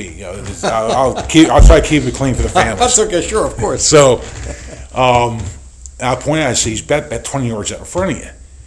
I don't see the so and so. Yeah. So this thing, it kept moving out, but it made no sound. And I elbow him, and I said, he's right in front of you. He said, I don't see nothing. Well, at this point, I'm up there and I'm poking myself because it's just like, what is this? It's like something out of the Twilight Zone. Right. And at that time I was 14, and whether it is wild imagination or not, I wasn't drinking at the time. God's honest truth. Okay. And but when this thing moved out, it stopped, and it turned its head and looked right at us. I said, "He's standing right there looking at you." He said, "I don't see anything." Dad didn't see it. My father didn't see it. But you did. But I did. And I'm looking right at this thing. And when it looked at me, when I looked in his eyes, it was totally black. There was no whites to the eyes. Whoa. Which then again, you get the cold chills down your spine. Yeah. And yet this time, like, he's right in front of you. Oh yeah. And my father says, "I can't see nothing. It's your imagination." And so with that, it turned its head slowly, looked back in the original direction, went behind this one tree. The mist dissipated and the lights went out. Disappeared. Okay. Come to find out, when I looked over in this other growth, we were actually over top of a slave cemetery, because down there they used rocks and stuff because of the high water tables. But there was a slave cemetery. It was underneath a patch of overgrowth, a couple hundred yards from where we were. So at 14 or so, you became a believer. Basically a believer, and then also was a big fan of Goober and the Ghost Chasers cartoon show. Oh, okay. And so friends of mine, we were known as the occasional Ghost Chasers many years ago, and we would go up into Ilchester, a couple other places on our bikes, and we used to go to the Edmondson Drive-In Flea Market and buy tape recorders, the old reel-to-reel, right? And also got old, like 110 or 126 cameras, and we saved up our money, and we wanted to go out there, and we read about the early EVPs up to the library, and also about other things, and we kind of like kept in touch over the years. And then finally, when I was questioning my own faith at the time after my father had passed, I started to delve into it more. And when I formed the current group, we originally was called the Kaysville Society for Paranormal Research, but there was also a group in Baltimore who went by Baltimore Society for Paranormal Research. I couldn't use Casper, and I couldn't try to be mixed up with that group there as well. So we had several other members who weren't from the Kaysville area, but also came in from other parts of Baltimore County and Howard County and Harford County, and we expanded out to where we are now the Paranormal Research and Investigation Society of Maryland. And when was it founded? We with the current group that we have right now is March of 2004. Okay. And how many people are in the team?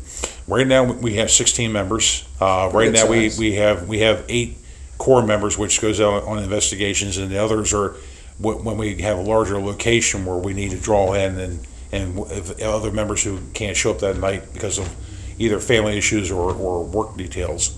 And those that want to be interested, they get trained, I assume. Yes, what we do is we pretty much do it as what a police force would. I mean, basically, it's almost like a boot camp. I mean, and not so much as physical agility and things of that nature. What we do is we use techniques, and we have a thing which is called deductive reasoning. What you do is you go through and you check for structural integrity on a building. You do. I have electricians. I have structural engineers. I actually have a physicist who's a member of the team. So they built some of our equipment. We go through the location. We check out everything from electrical to plumbing, HVAC, to rule everything out.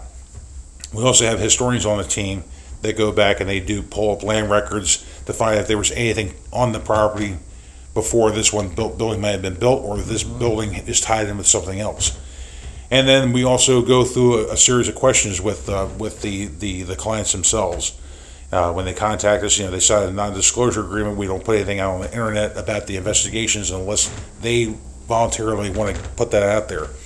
But we also ask them a series of questions whether they have, whether there's any drug use, or whether they have any type of mental disabilities and things of that nature, because you have to try and narrow things down as much as possible. And a lot of times, the people are going through stages of grief. And I know in my instance, we also do a little bit of grief counseling as well. My instance was after I lost my father. I was questioning my faith, and I swore I still heard his voice in the house and things like that. But there are other people who say, well, I smell my father's cigar smoke, or I smell my mother's perfume. And many of these people haven't really gone through the complete grieving process, and they need a little help here and there. And if there is something that's in there in the house, then we document as much as possible. And then if they need help, we know of people who can come in and do as far as blessing the houses, or cleansing them, or actually do in certain cases where you might have to have an exorcism done. Well, speaking of that, are you well aware of Bill Bean, the spiritual warrior? Yes, I mean, he's a good friend of mine, and I've actually worked with him on several cases. Oh, you have? Okay. Yes, I have.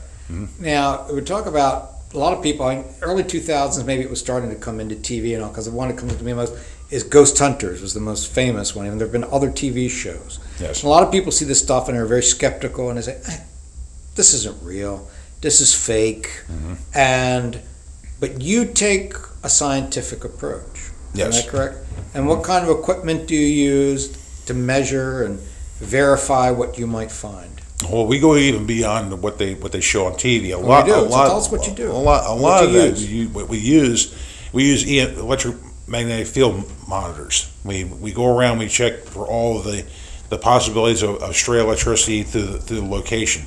Maybe because it wasn't a wire wasn't grounded in a wall, can throw off a lot of EMF, which people who they may be susceptible to radiation poisoning, basically electromagnetic field wise.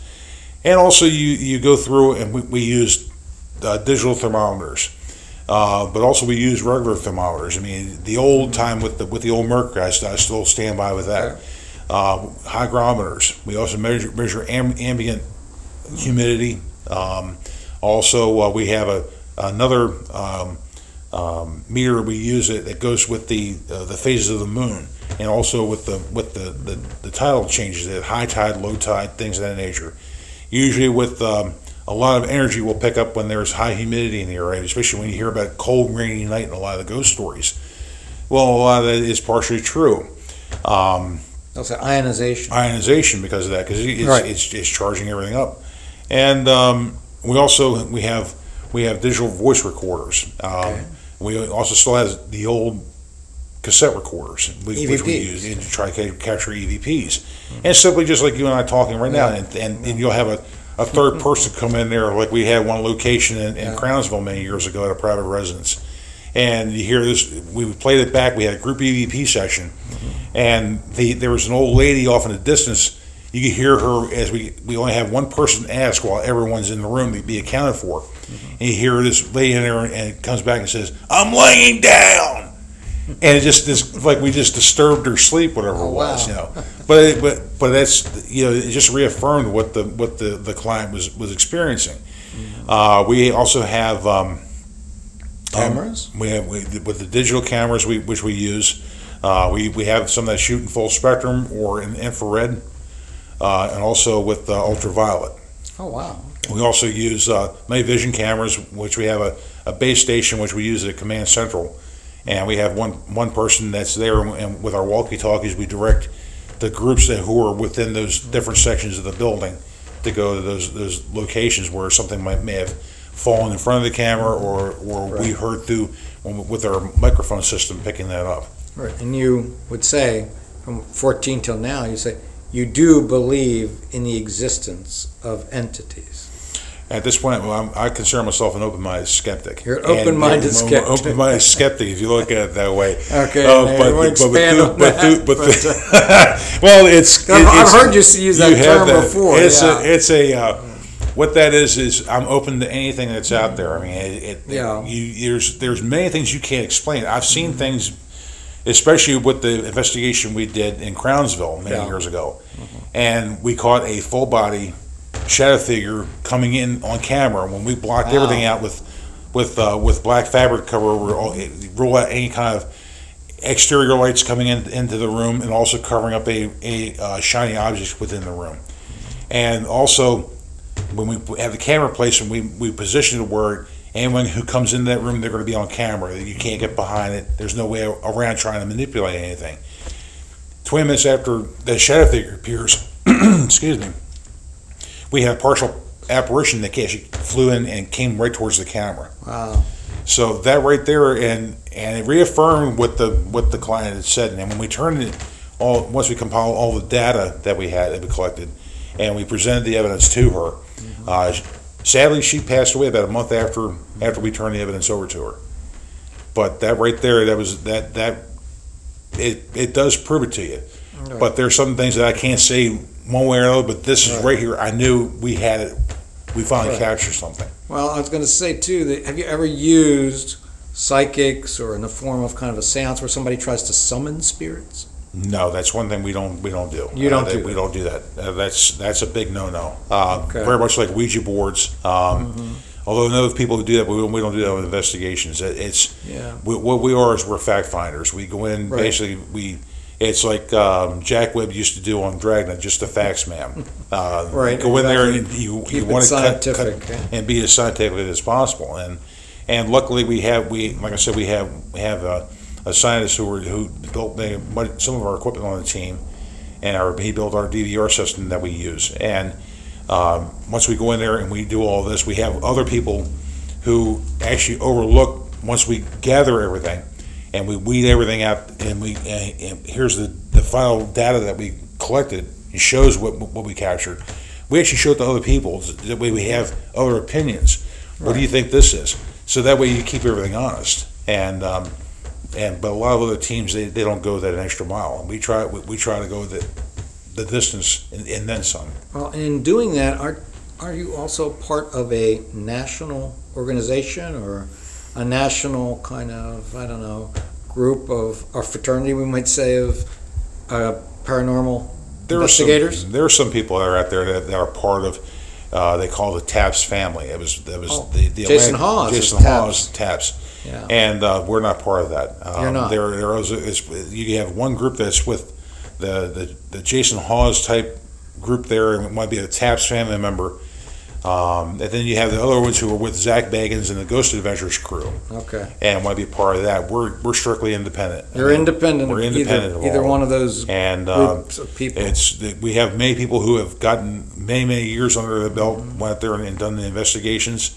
They just tried and true going out there and taking just a simple camera taking photographs or a voice recorder. And but a lot of problems you have is there's a lot of egos in this field, just like with anything else. Right. I mean, stamp collecting, you have people like that.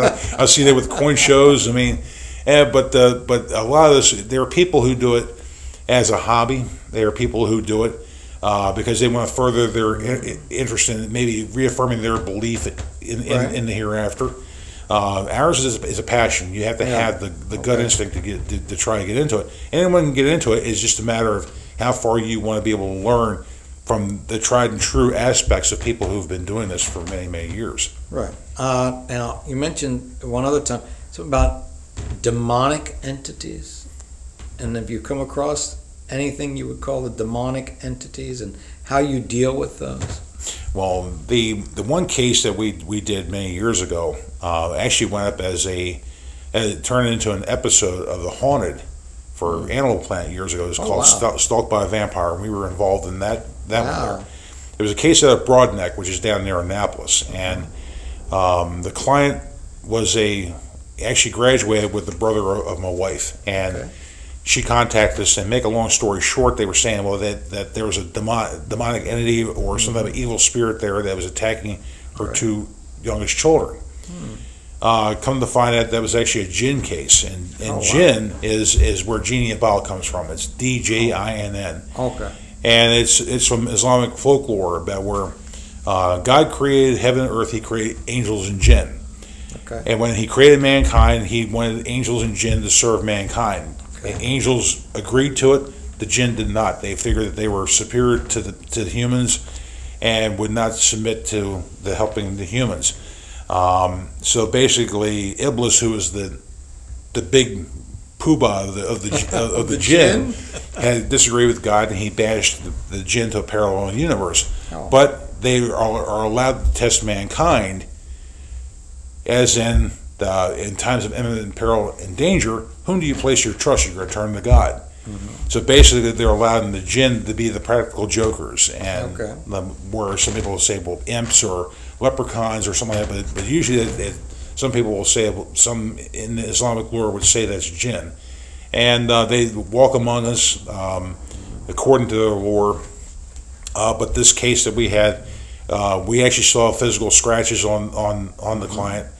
And even with that, once the episode was done and we actually had that in the can, we shot over 120 hours of video that we submitted to the production company, not including going back in two more investigations of 24 hours for additional footage to see if we capture anything else, not including the audio and the photographs for this. But it's you come across with that, and that's when Bill Bean actually helped us out. Oh, he did. With the house Because I say you've said that you turn that over to experts who deal with that sort of thing. Once we collected the data and we come across with I actually have where I was sitting at Command Central where there's a split foyer, and there was a votive candle actually moved, and I actually had the video of the cat watching the candle move by itself.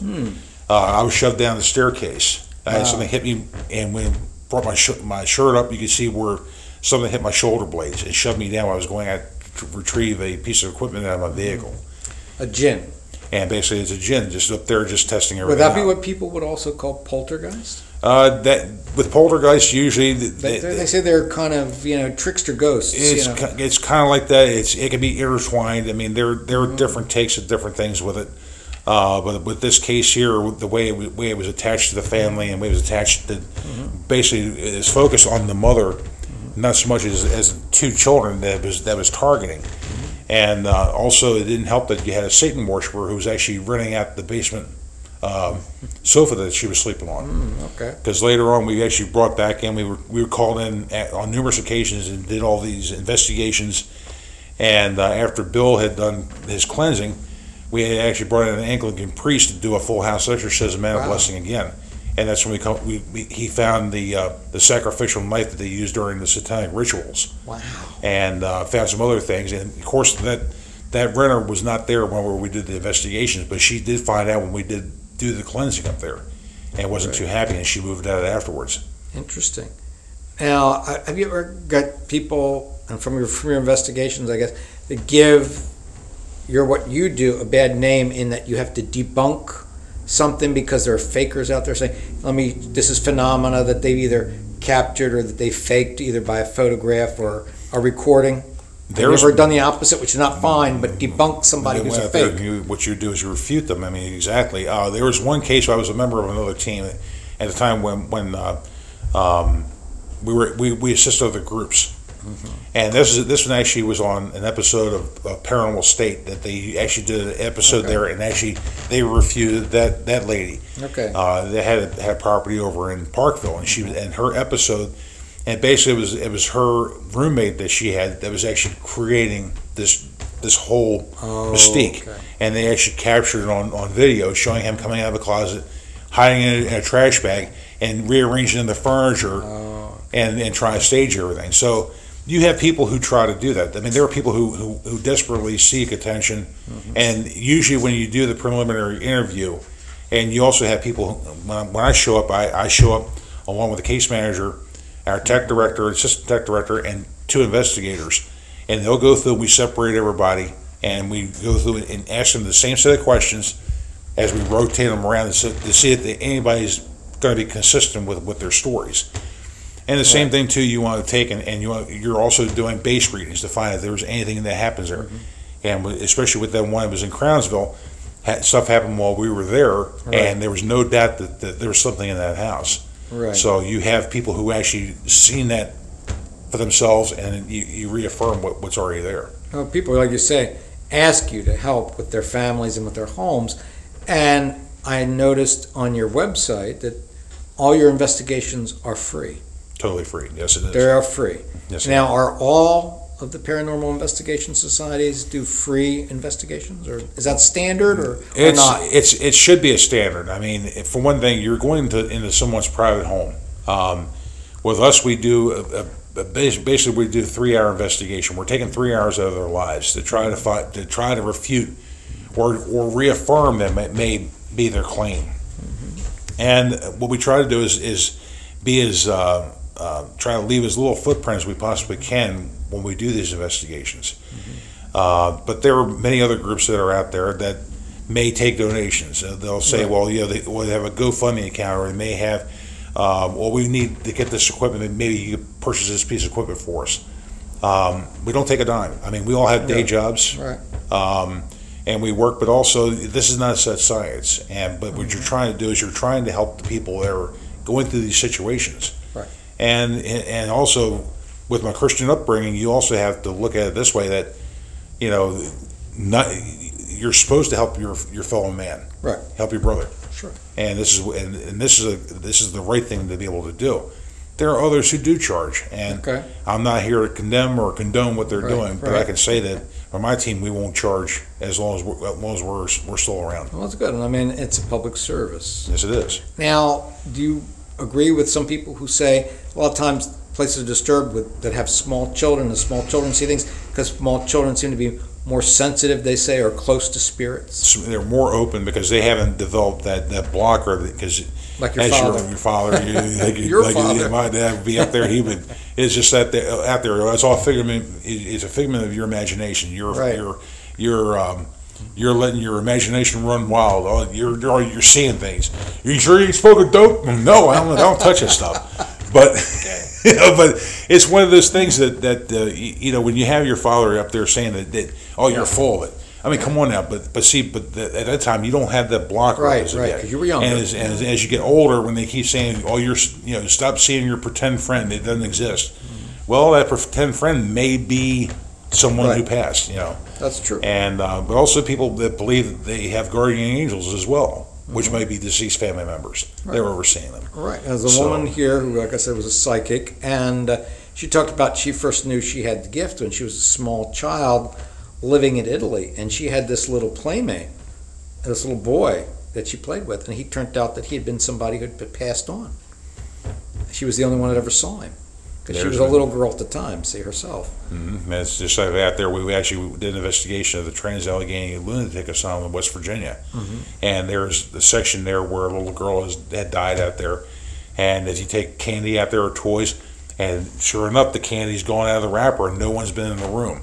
Interesting. And which has actually happened on several occasions. It didn't happen when we were there, but we were mainly in the Civil War wing, where some of the more violent patients were, and where we focused on for that experiment. But right. And do you believe that some people are more sensitive to the paranormal? I feel that there is. There's also certain ethnic groups that actually is more open to it than others. Really? Like what ethnic groups would you say are more open? Well, those I would say would be the Native Americans. I mean, they believe they have sweat lodges, the spirit world. And I'm of Cherokee and Blackfoot descent myself. Okay. And it's more metaphysical type of thing. You have people who are from the Celtic region of Ireland and Scotland and that. Sure. And with the Druids, I mean, were all in tune with the nature as well. Right. Then also you go over into Germany or some of the Nordic with that, they were with Odin, and they were in tune with nature and delving with spirits and that. Sure. And especially you have over there with many Islamic countries, dealing with the jinn, and doing different things like that.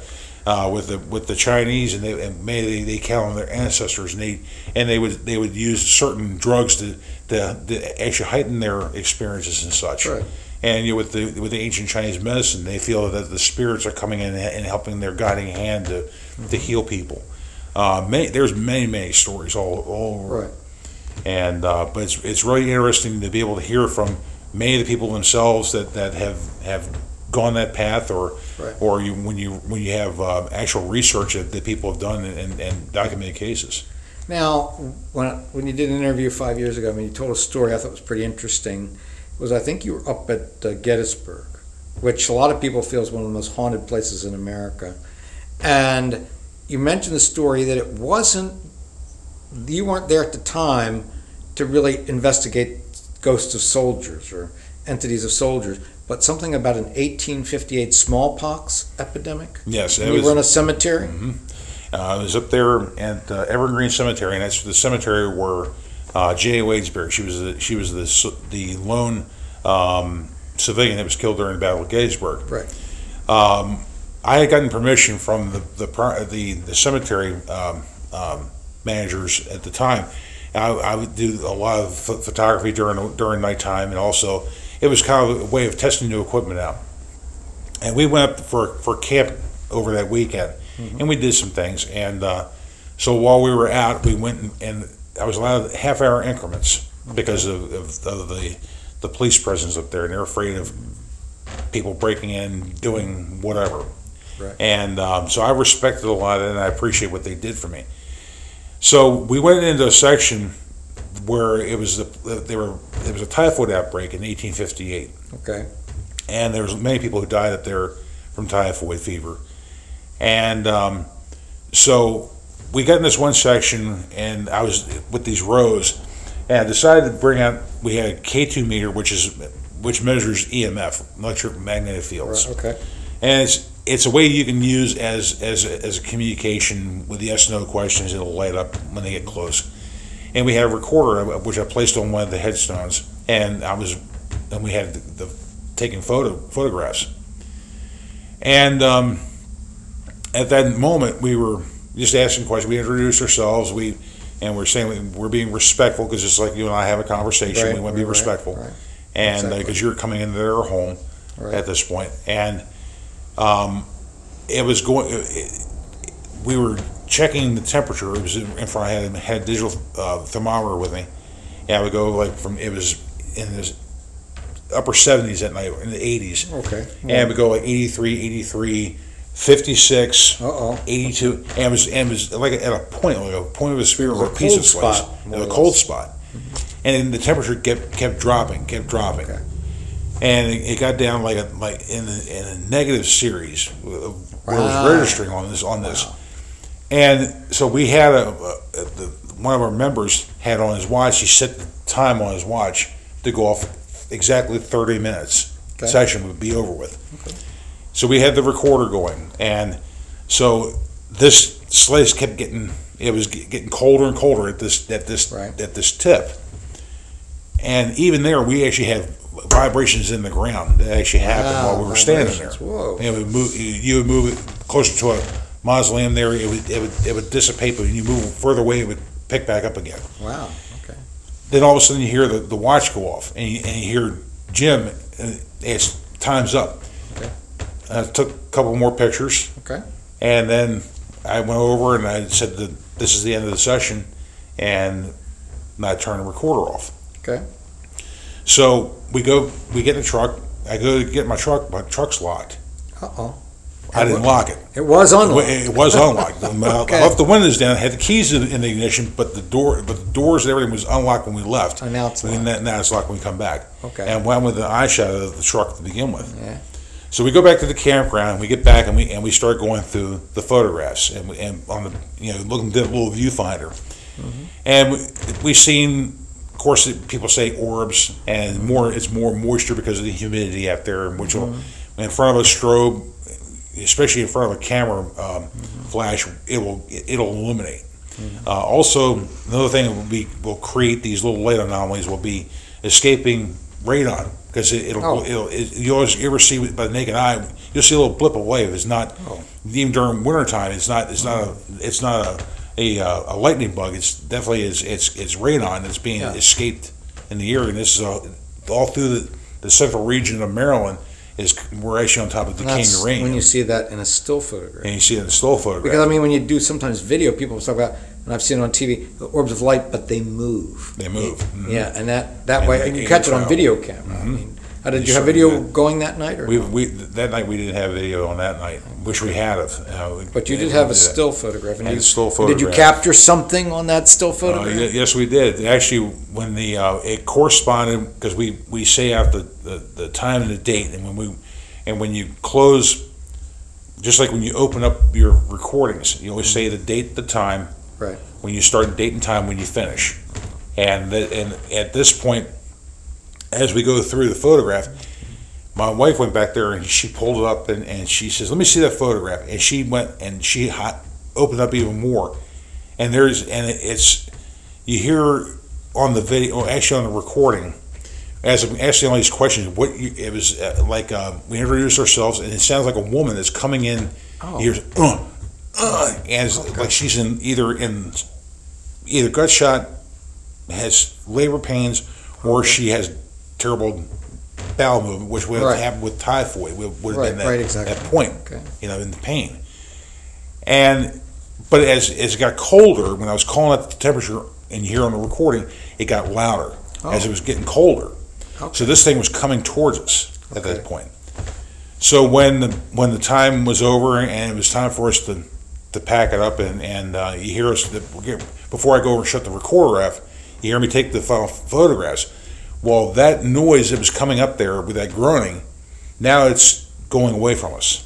Wow. Okay. So at that point, when I took the final photograph, here it was a woman in a period dress from the mid-1800s. In the photograph, you could see the woman. You could see the woman, and you could see her hoop skirt and all walking away from us. And there was nobody there; it was just the three of us that was there that night. And did you get a voice too? The voice that was on there, it was her up there. It was groaning out that she was coming. And the one question I asked, I said, "What year is this?" Okay. And the woman's voice was 1863. Wow! But that didn't correspond to the actual question. About it in that 1858 epidemic, with the epidemic, which wouldn't have been somebody groaning because of dysentery or the epidemic. And true, and also could that be Jenny Wade coming over and making her presence known? Because she was just over the hill from where we were in the same cemetery? In the same cemetery. So do you think you may have captured her voice of Jenny Wade? Jenny Wade. The only civilian who died in the Battle of Gettysburg. How can people find your stuff online, Prism and the cemetery stuff? Okay.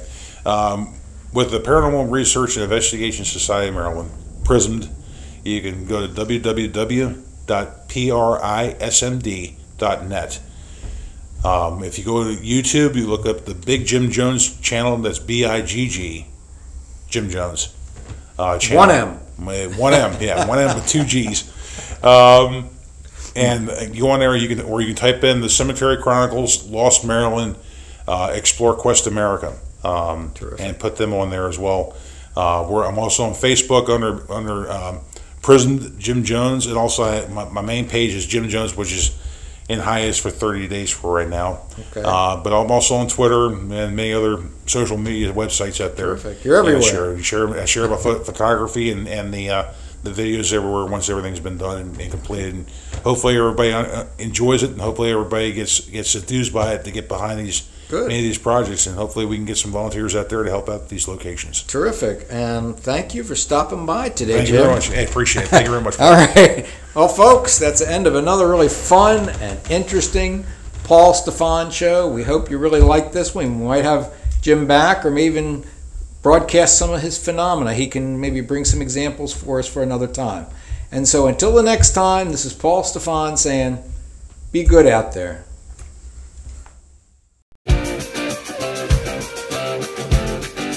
You're watching The Paul Stefan Show on TV Free Baltimore.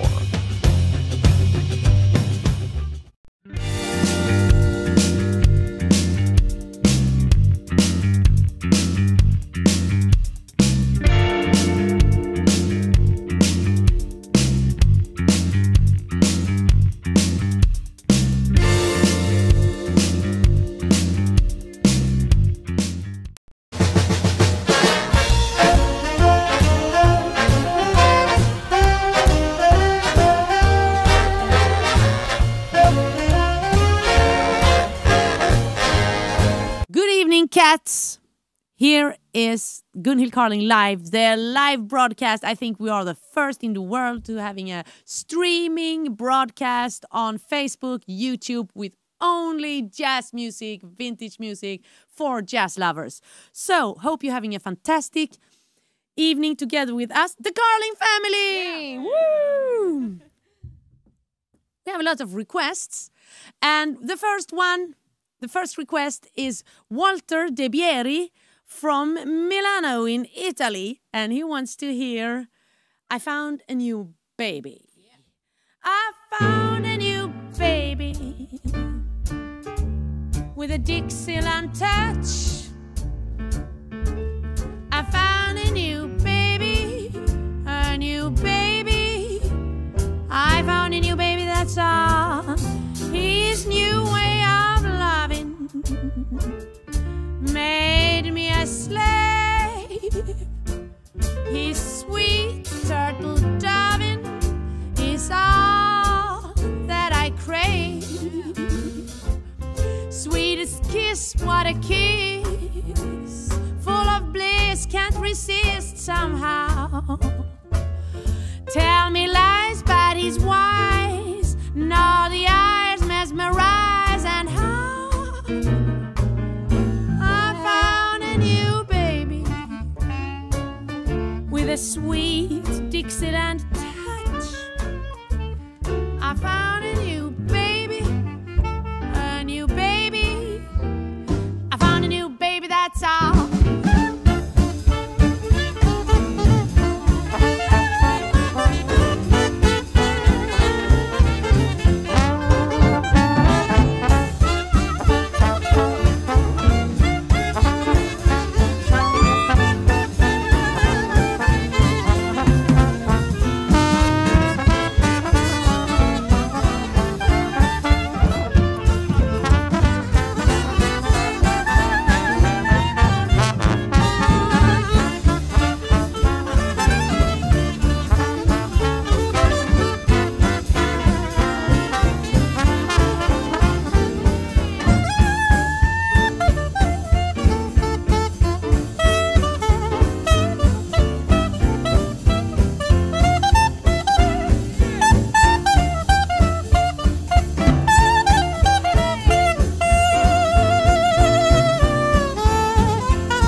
Wow, this is Gunhild Carling live, and here is the Carling family. I'm so happy. Wow, Hans, Max, Nanna, Gerd, Uffe, Håkan Persson adopted for tonight. Aina, everybody.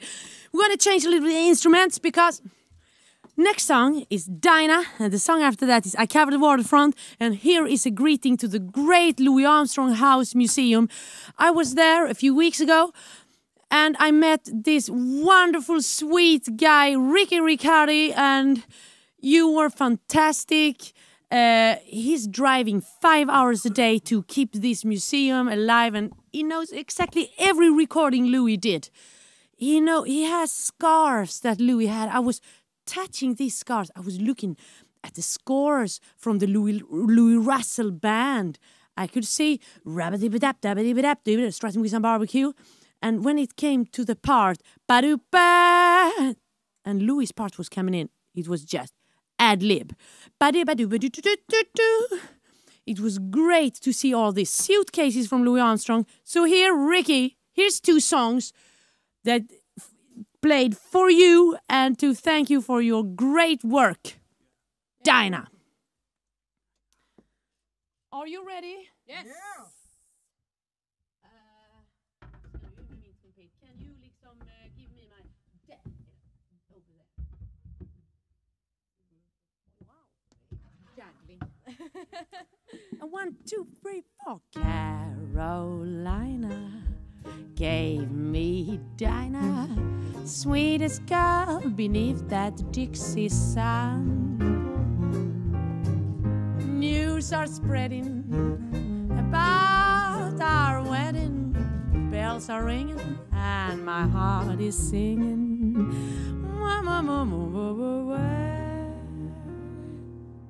Come on, 1, 2, 1, 2. Oh, Dinah is one finer in the state of Carolina. And if you know her, come on, just show to me. Dinah with the Dixie eyes blazing. How I love to sit and gaze into the eyes of Dinah Lee. Oh, every night, why do I shake with pride? Because my Dinah might change her mind about me. Dinah, if she wanted to China, would hop an ocean liner. Yeah.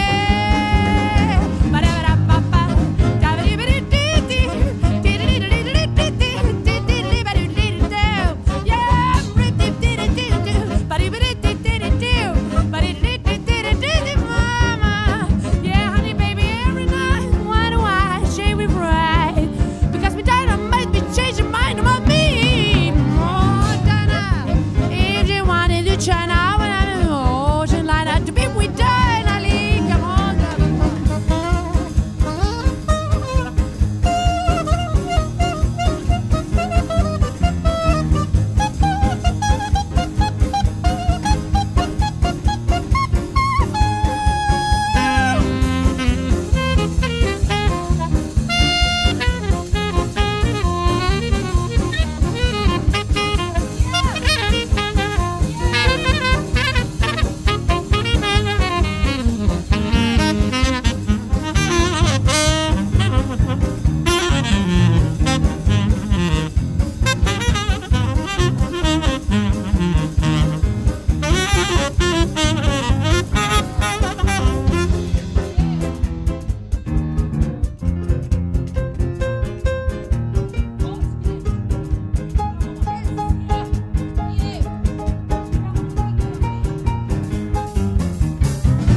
maybe you wonder why I was screaming. I can tell you, for those who play trumpet, I took this high F, and I mean, it's so rare. I had to scream. Wah! Are you ready with the next song? Because this is very special for me. Louis Armstrong in Copenhagen in 1931, I think it was, or 33. I don't remember. 33! Best concert. The second song was I Cover the Waterfront. Oh, it's okay. Louis Armstrong House Museum, thank you for being in my life. It was a great experience. Here we play for all you Louis Armstrong lovers out there. I Cover the Waterfront. Yeah. Come on. A 1, 2, a 1, 2, 3, 4. I cover the waterfront. I'm watching the sea. 'Cause the one I love true come back to me. Oh, mama, mama, mama, mama. I cover the waterfront in search of my love, and I'm covered by a starlit sky above. For here am I, patiently waiting, hoping and longing for I am. Where are you? Have you forgotten? Do you remember? Will you return? I cover the waterfront. I'm watching the sea. 'Cause the one I love will true come back to me. Yeah, I cover the waterfront. I'm watching the sea, babe. The one I love true come back to me. I cover the waterfront in search of my loving babe. I'm covered by a starlit sky above. For baby, here am I, patiently waiting, hoping and longing for how I am. Where are you? Have you forgotten? Do you remember? Will you return? I cover the waterfront. I'm watching the sea. 'Cause the one I love will true come back to me.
Thank you. You're listening to Gunhild Carling live, direct from Studio Savoy. We're broadcasting every Sunday evening. Here goes a clip from one of our great shows.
So, hello again. I have missed you every second.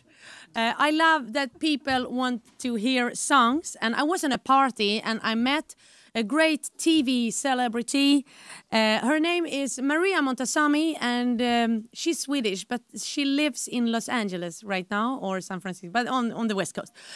So she wants to hear this song. Look at this clip. Ja, hallå kära vänner. Skulle jag få önska en låt av Gunhild, vad skulle det bli för låt tror ni? Jo, absolut. It's a Wonderful World by Louis Armstrong.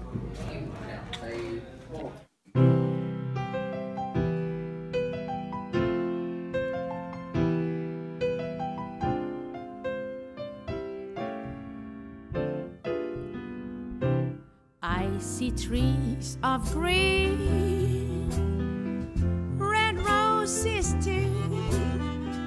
I see them bloom for me and you, and I think to myself,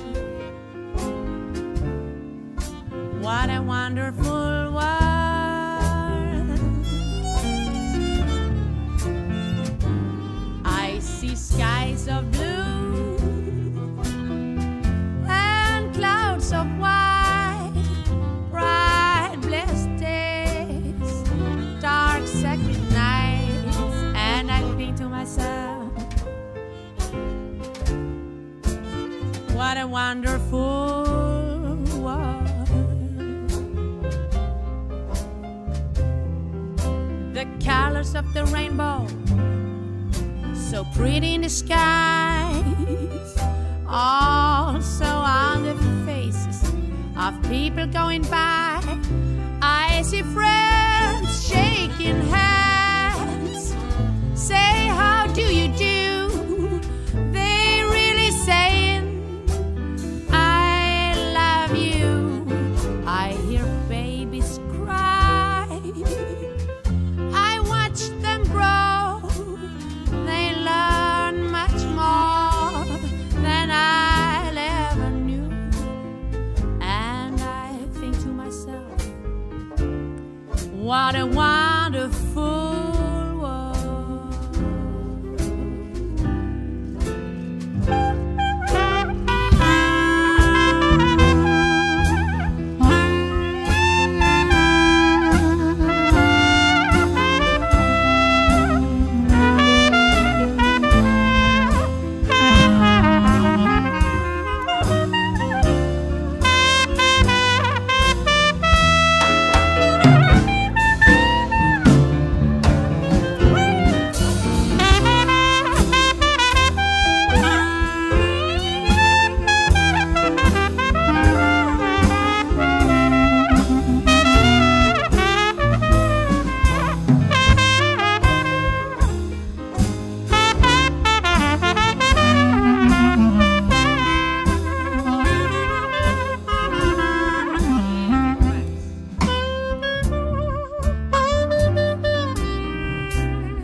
To myself,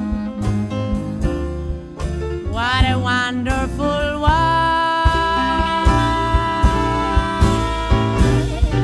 Yeah, I think to myself, what a wonderful world.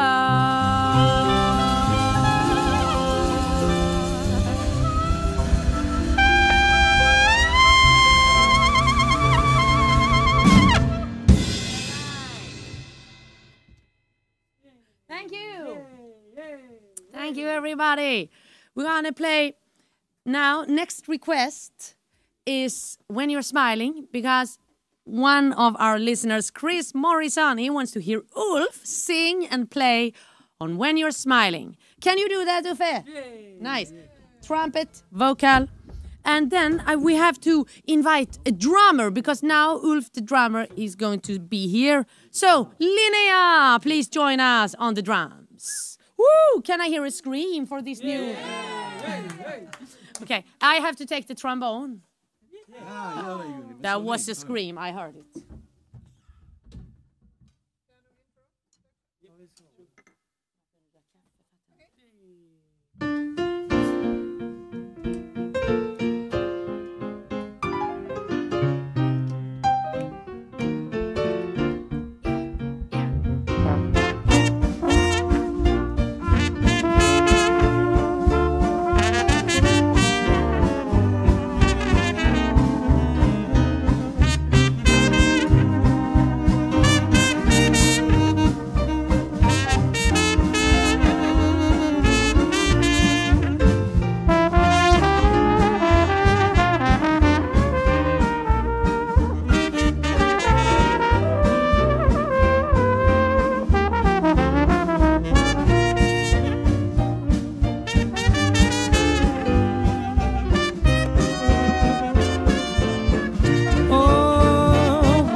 Smiling, oh, when you're smiling, the whole world smiles with you. When you're laughing, oh, when you're laughing, the sun comes shining through. But when you're crying, you bring on the rain. So stop your sighing and be happy again. Oh, when you're smiling,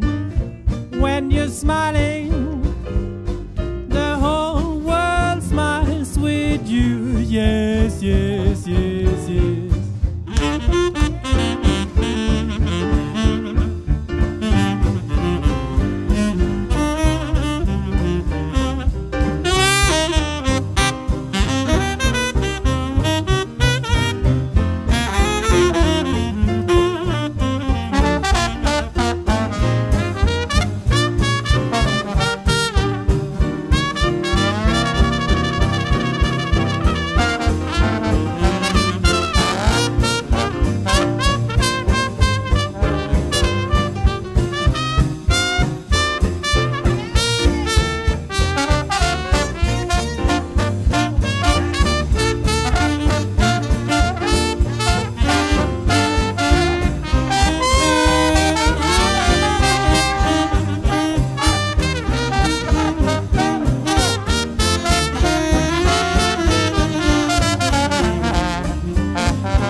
Hi, this is Len Lazarick at MarylandReporter.com.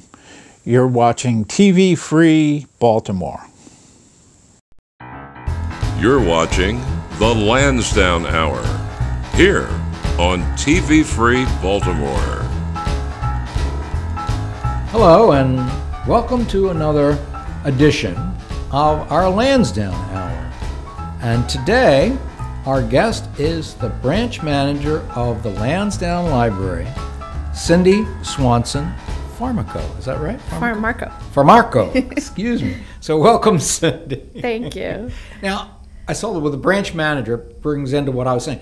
My impression was not too long ago, the Lansdowne branch was kind of like the orphan child of the Arbutus Library. And now you're independent of them? Is that true?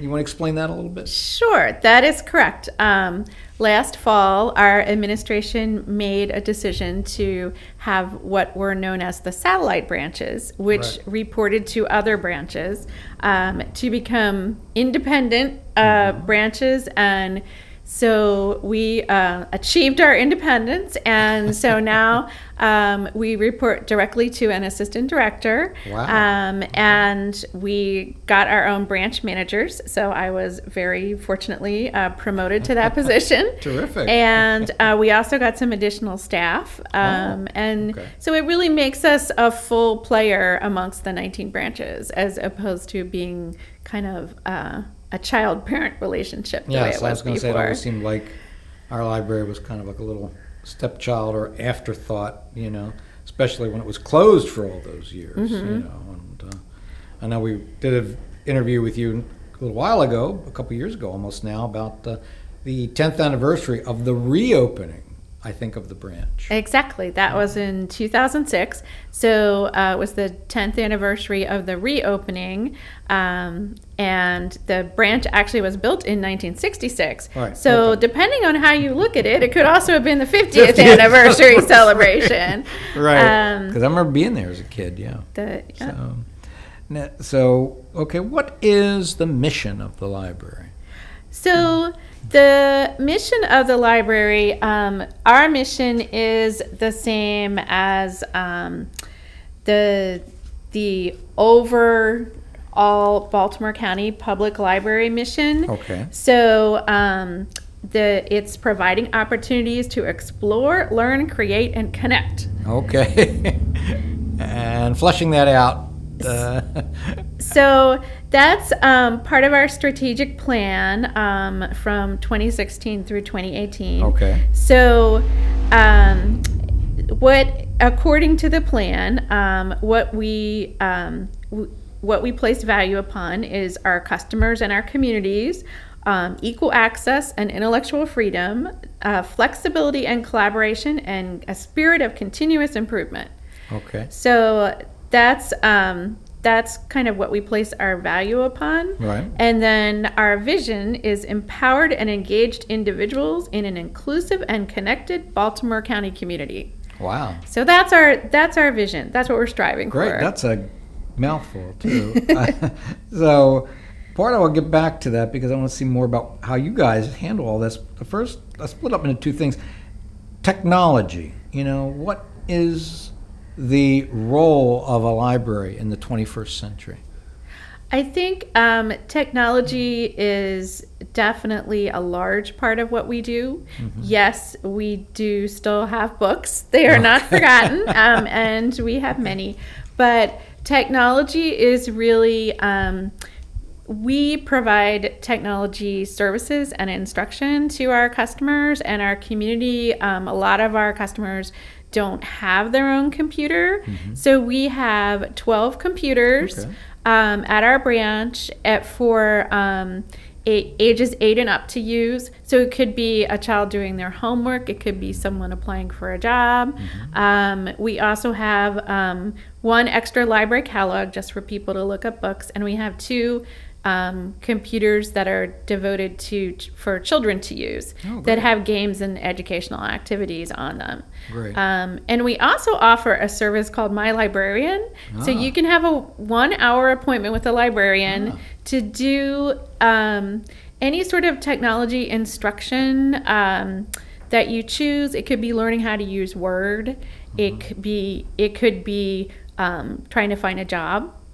It could be, I want to learn, I got a e-reader for Christmas. Can you teach me how to use it? It could be learning how to download our ebooks, or how to download apps, or I'm having trouble using my laptop. Can you help me navigate how to use it? So we don't fix computers in the sense that like my computer is broken, but we do offer all sorts of technological assistance. Well, that's great. The one-on-one is great. Because I know that they have offered at other branches. I don't know if they do it Lansdowne. You know, I used to have like computer classes. Mm-hmm. You know, and we did try that approach. Generally, we would get 1 or 2 people for a class. Okay. So the one-on-one kind of fit our customers' needs better, and because we only have 12 computers, as opposed to a larger branch might have 30 or 40, right. And they are in use a lot of the time, then this way we can just we can reserve a computer and set aside just some one-on-one time to meet that person's individual needs. Now, aren't you also able to maybe borrow an ebook reader from the library or a laptop from the library, or do they do that in Baltimore County? We do have Chromebooks, so you can borrow a Chromebook, which is kind of a little mini laptop, and those are checked out almost all the time. They're very popular. We did have e-readers for a very short time. They were not as popular, so we discontinued that service. But the Chromebooks are great if somebody's working on a homework project or their computer at home broke and they need to borrow something just temporarily. So those are very popular. Oh, good. Nice to hear that. Because part of, too, I was thinking of how things, have changed with technology. I certainly remember, and I don't know if that role has changed or if they still have them. There always used to be reference librarians. And how do you deal with questions of reference or reference librarian in the age of Google? It makes our job very different, but we are all technologically savvy in terms of doing research, and while people may be able to Google it, as we say, the library actually offers a large number of resources that can't be found on Google. For example? We have Ancestry.com. So you can, with your library card, in library use only, but you can come and work on your family history and your genealogy, and that's if you had to pay for that yourself and at your house, that would be quite expensive. So we offer things like Ancestry.com and a lot of other databases. Some of the more popular ones are an auto repair database. So whereas we used to have the very large Chilton's manuals that you would take and repair your car, now we have an auto repair database that you can just look up your make, your model, your year, and it'll give you instructions on whatever part you want to repair. We have testing and education databases. So if somebody wants to study for the GED and the books checked out, they can go online. They have practice tests. They have study guides. And as well as we used to have rows and rows of literary criticism and current biography and books that took up a lot of shelf space, and now those are databases. So customers can come into the library, or even with their library card, access those from home and do their research or their homework from anywhere from high school on up. And do their serious research paper just like they would have when we had miles of hefty tomes. Now it's all online. Because I remember what I used to love so much, even when I was an undergraduate, was something that was called the Reader's Guide to Periodic Literature. And that no longer exists, right? Not in that book form, no. Does it in a database? Can you still call that up or no? There is what we call the EBSCO magazine database now. So it is the same thing, but again, it's online. So if someone's doing research, we have magazine and newspaper databases, both for current periodicals, and we have historical ones. So the bigger papers like the Washington Post, the Baltimore Sun, the New York Times, they have digitized those going back to centuries. So you can actually do historical research those papers are accessible. They can print out an article, they can look at an abstract, they can read the article, both for historical papers and current ones and magazines. And this is done at the library for free? This is done at the library for free. Because I know if you do it at home, you have to pay for it for one of those newspaper services, because I've seen that. It's totally free. All you need is a library card, which is also totally free. You can access most of the databases from home with your library card. You just go to our website, bcpl.info, and go to research databases, and it just will ask you to type in your library card number. The only thing that we have a nominal charge for is printing, and that's only 15 cents a page. Well, that's really cheap. Yeah, so you can get a lot for your 15 cents. Yeah, you can, but I don't know if it's but I know it's I think you pay so much for like text. Mhm. But then I think if you want like an image and if it's in color, you pay more for color, don't you? It's 30 cents a page if you want to print in color. That's it. Yeah, that's it. 15 or 30. Come on. Yeah. Can't beat that. That's right.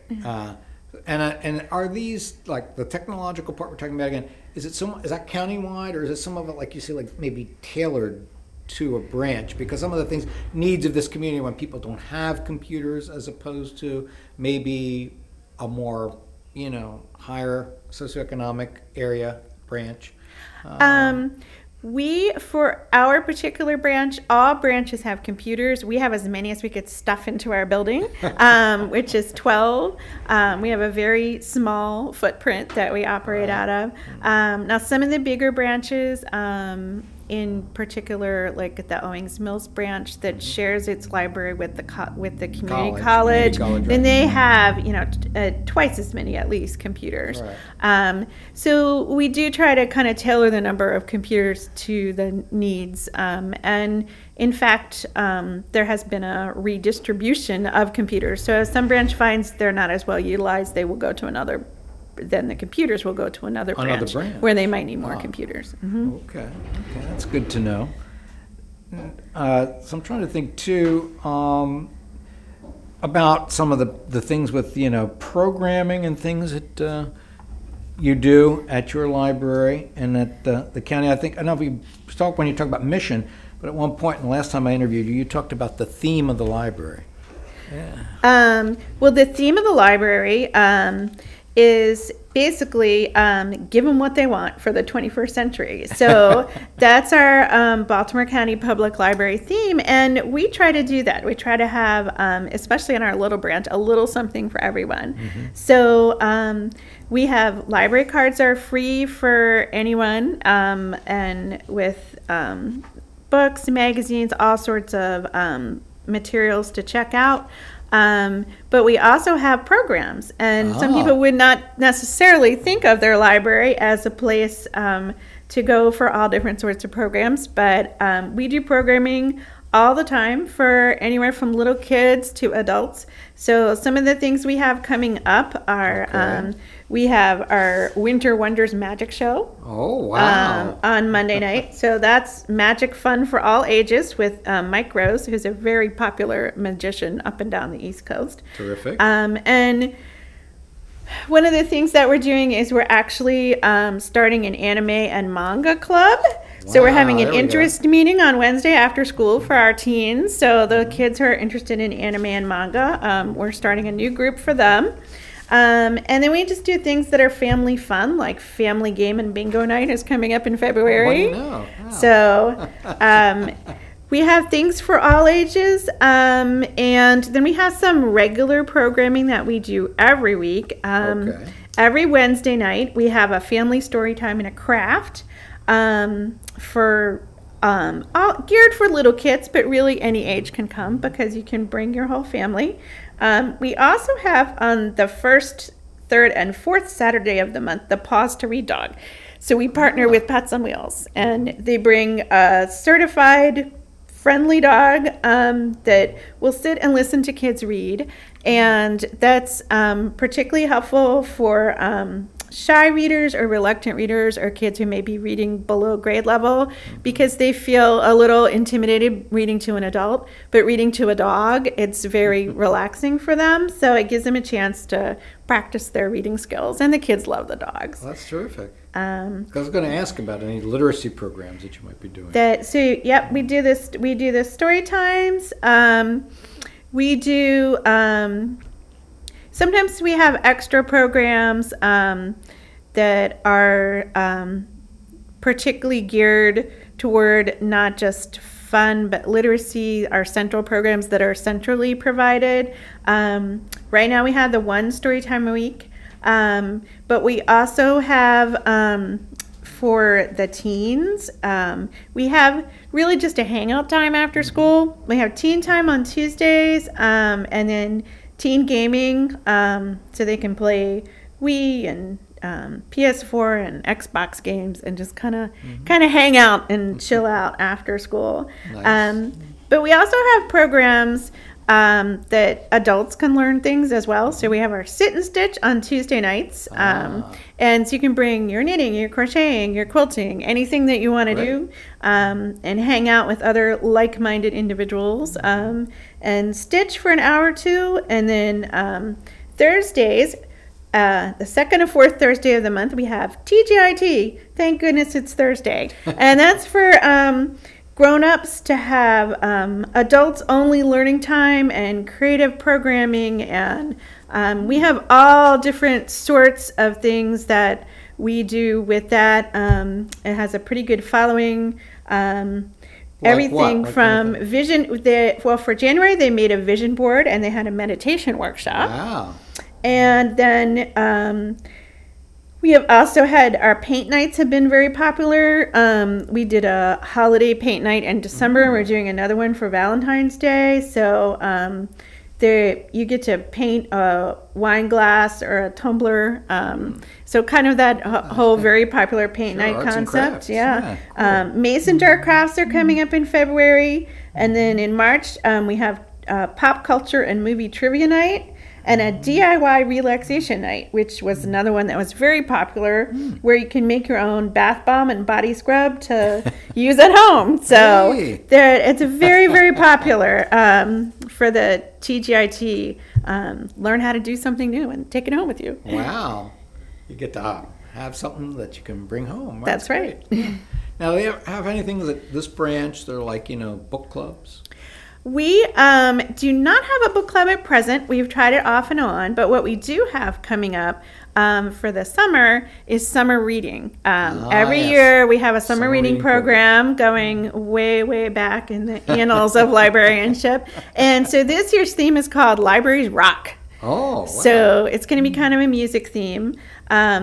We haven't had our official info launch yet. That will happen in March. But I know the theme.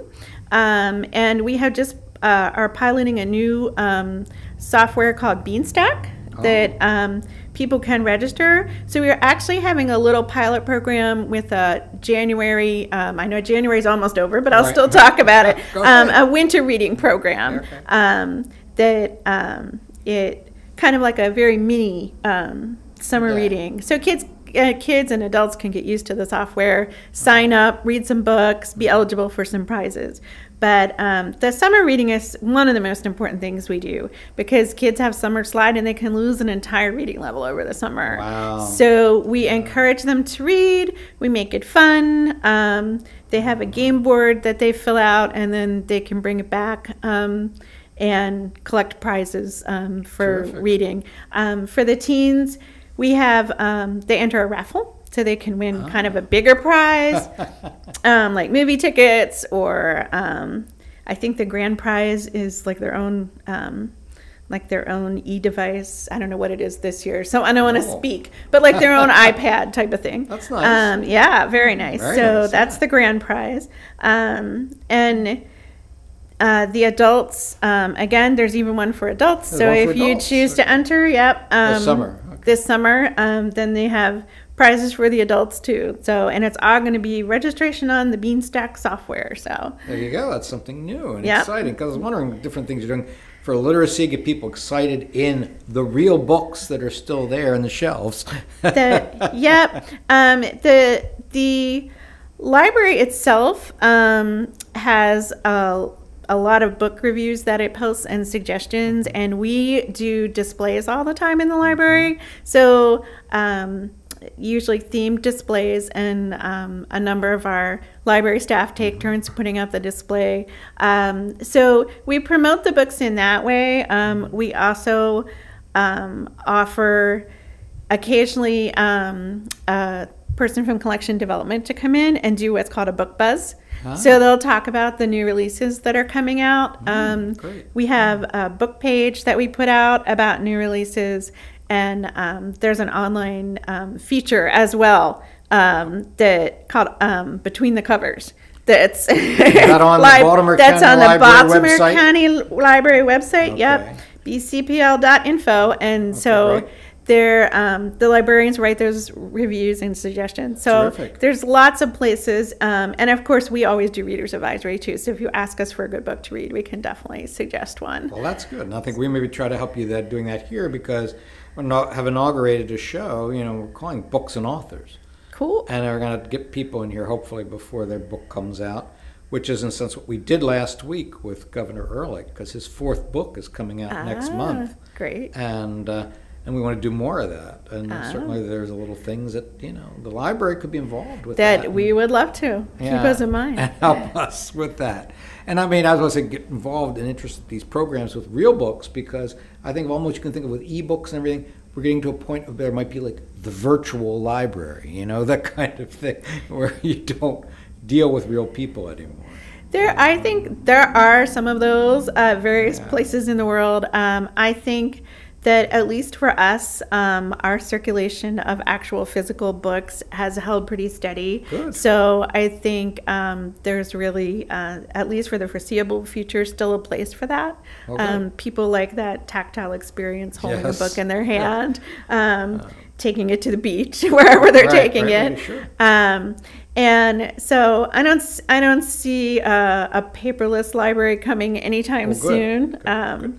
So I think we just try to have something for everybody. So if you want to use your e-reader, you can. But if you want that real book in your hand, you can have that too. Because I know there was a fear when ebooks came on the scene that they would somehow supplant published books. Right. And you wouldn't be able to get maybe things anymore in book form, published book form.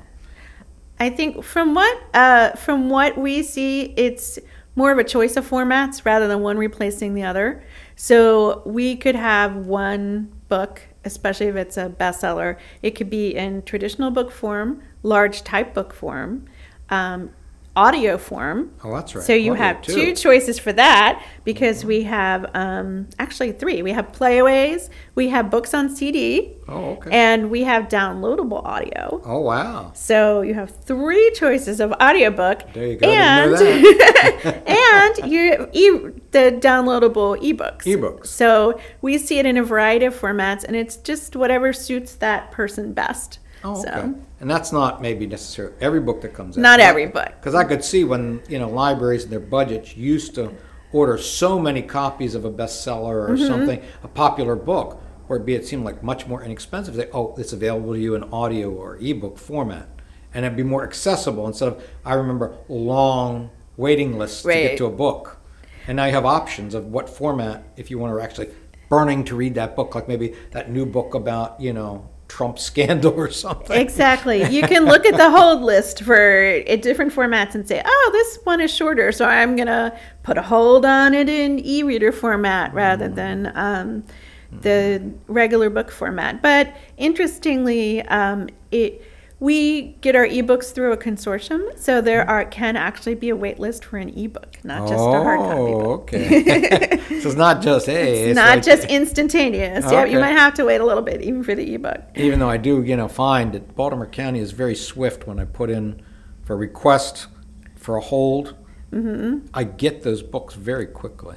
That is really part of, you asked, what our theme, our philosophy was, and going back to when Charlie Robinson was our director, his philosophy was give them what they want. And so our director, Paula Miller, that's why our strategic plan is called Give Them What They Want for the 21st Century. Terrific. So we do still try with things that are really hot off the press and bestsellers to buy, and also the DVDs, the new DVDs are very popular, to buy in a quantity that people won't have to wait a long time for their material. So that's still, that philosophy has held true. Well, I think it's great too, because I don't know if it was in the past, maybe before your time, but it seemed like, at least with the city, I don't know about the county, that, books that you had in your branch were tied to that branch, where at some point there was philosophy that says, you want a book, we'll get it from anywhere and bring it to you, because these books belong to the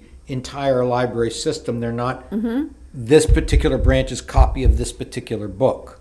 And that is correct. And that is the way that we operate. It's commonly referred to as floating collections. Okay. But basically, the books don't belong to the Lansdowne branch. They belong to Baltimore County Public Library. Right. So we can get a book from any other branch if we don't have it, which as a small branch really helps us because we have very limited shelf space. Yes, you do.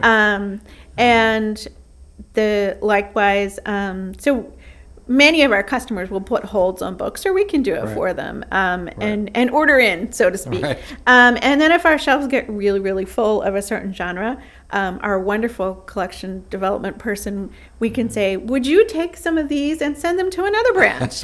So we don't have carts of overflow like you used to. Right. And then they will very kindly send them to another branch that needs that type of material. Now, let's bring up along that line some there. Interlibrary loans. That we can do that. There are two different types of that. There's one called a marina, and that's we can get a book from anywhere in Maryland for you, free of charge. It takes about 5 to 7 days to get from point A to point B. Pretty quick. Yep. And then if whatever you want can't be found in Maryland, we can do an interlibrary loan, which we do through a system called OCLC. Okay. And we can get a book usually from anywhere in the United States. Wow. It takes a week or two. There's a nominal $2 charge, which many of our customers are happy to pay, if they can get something that they could not find anywhere except for somewhere very far away. There you go. So that's a really awesome service that we offer. We can get, I wouldn't say every single book in the entire universe, but most of the time we're successful in getting something from wherever in the United States that's willing to loan it. Is there anything that we missed or anything you want to add before we close? Oh, I just want to add say thank you for having me on your you're show. Very welcome. And say, just if you haven't visited the library, please come out and visit us. We have something for everyone and a lot of fun programs. There we go. And thank you, Cindy, for being here today. I learned a lot today, so that's great. You're quite welcome. Okay, folks, well, guess what? We reached the end of another Lansdowne show, or hour. We don't know if we went an hour. And I'll see you next time with another interesting local guest. Bye for now. You're watching the Lansdowne Hour, here on TV Free Baltimore.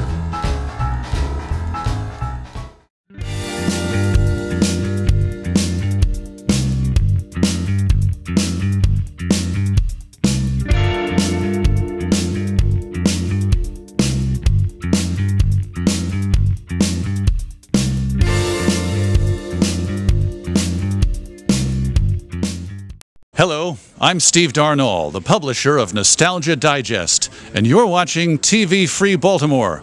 Well done. The Despothiel is on my shore, Maryland, my Maryland. His torch is at thy temple door, Maryland, my Maryland. Our friends, the patriotic corps that fleck the streets of Baltimore, and be the battle queen of yore, Maryland, my Maryland. Thou wilt not cower in the dust, Maryland, my Maryland. Thy beaming sword shall never rust, Maryland, my Maryland. Remember Carroll's sacred trust, remember Howard's warlike thrust, and always onward with the just, Maryland, my Maryland. This concludes another day of live stream broadcasting from TV Free Baltimore.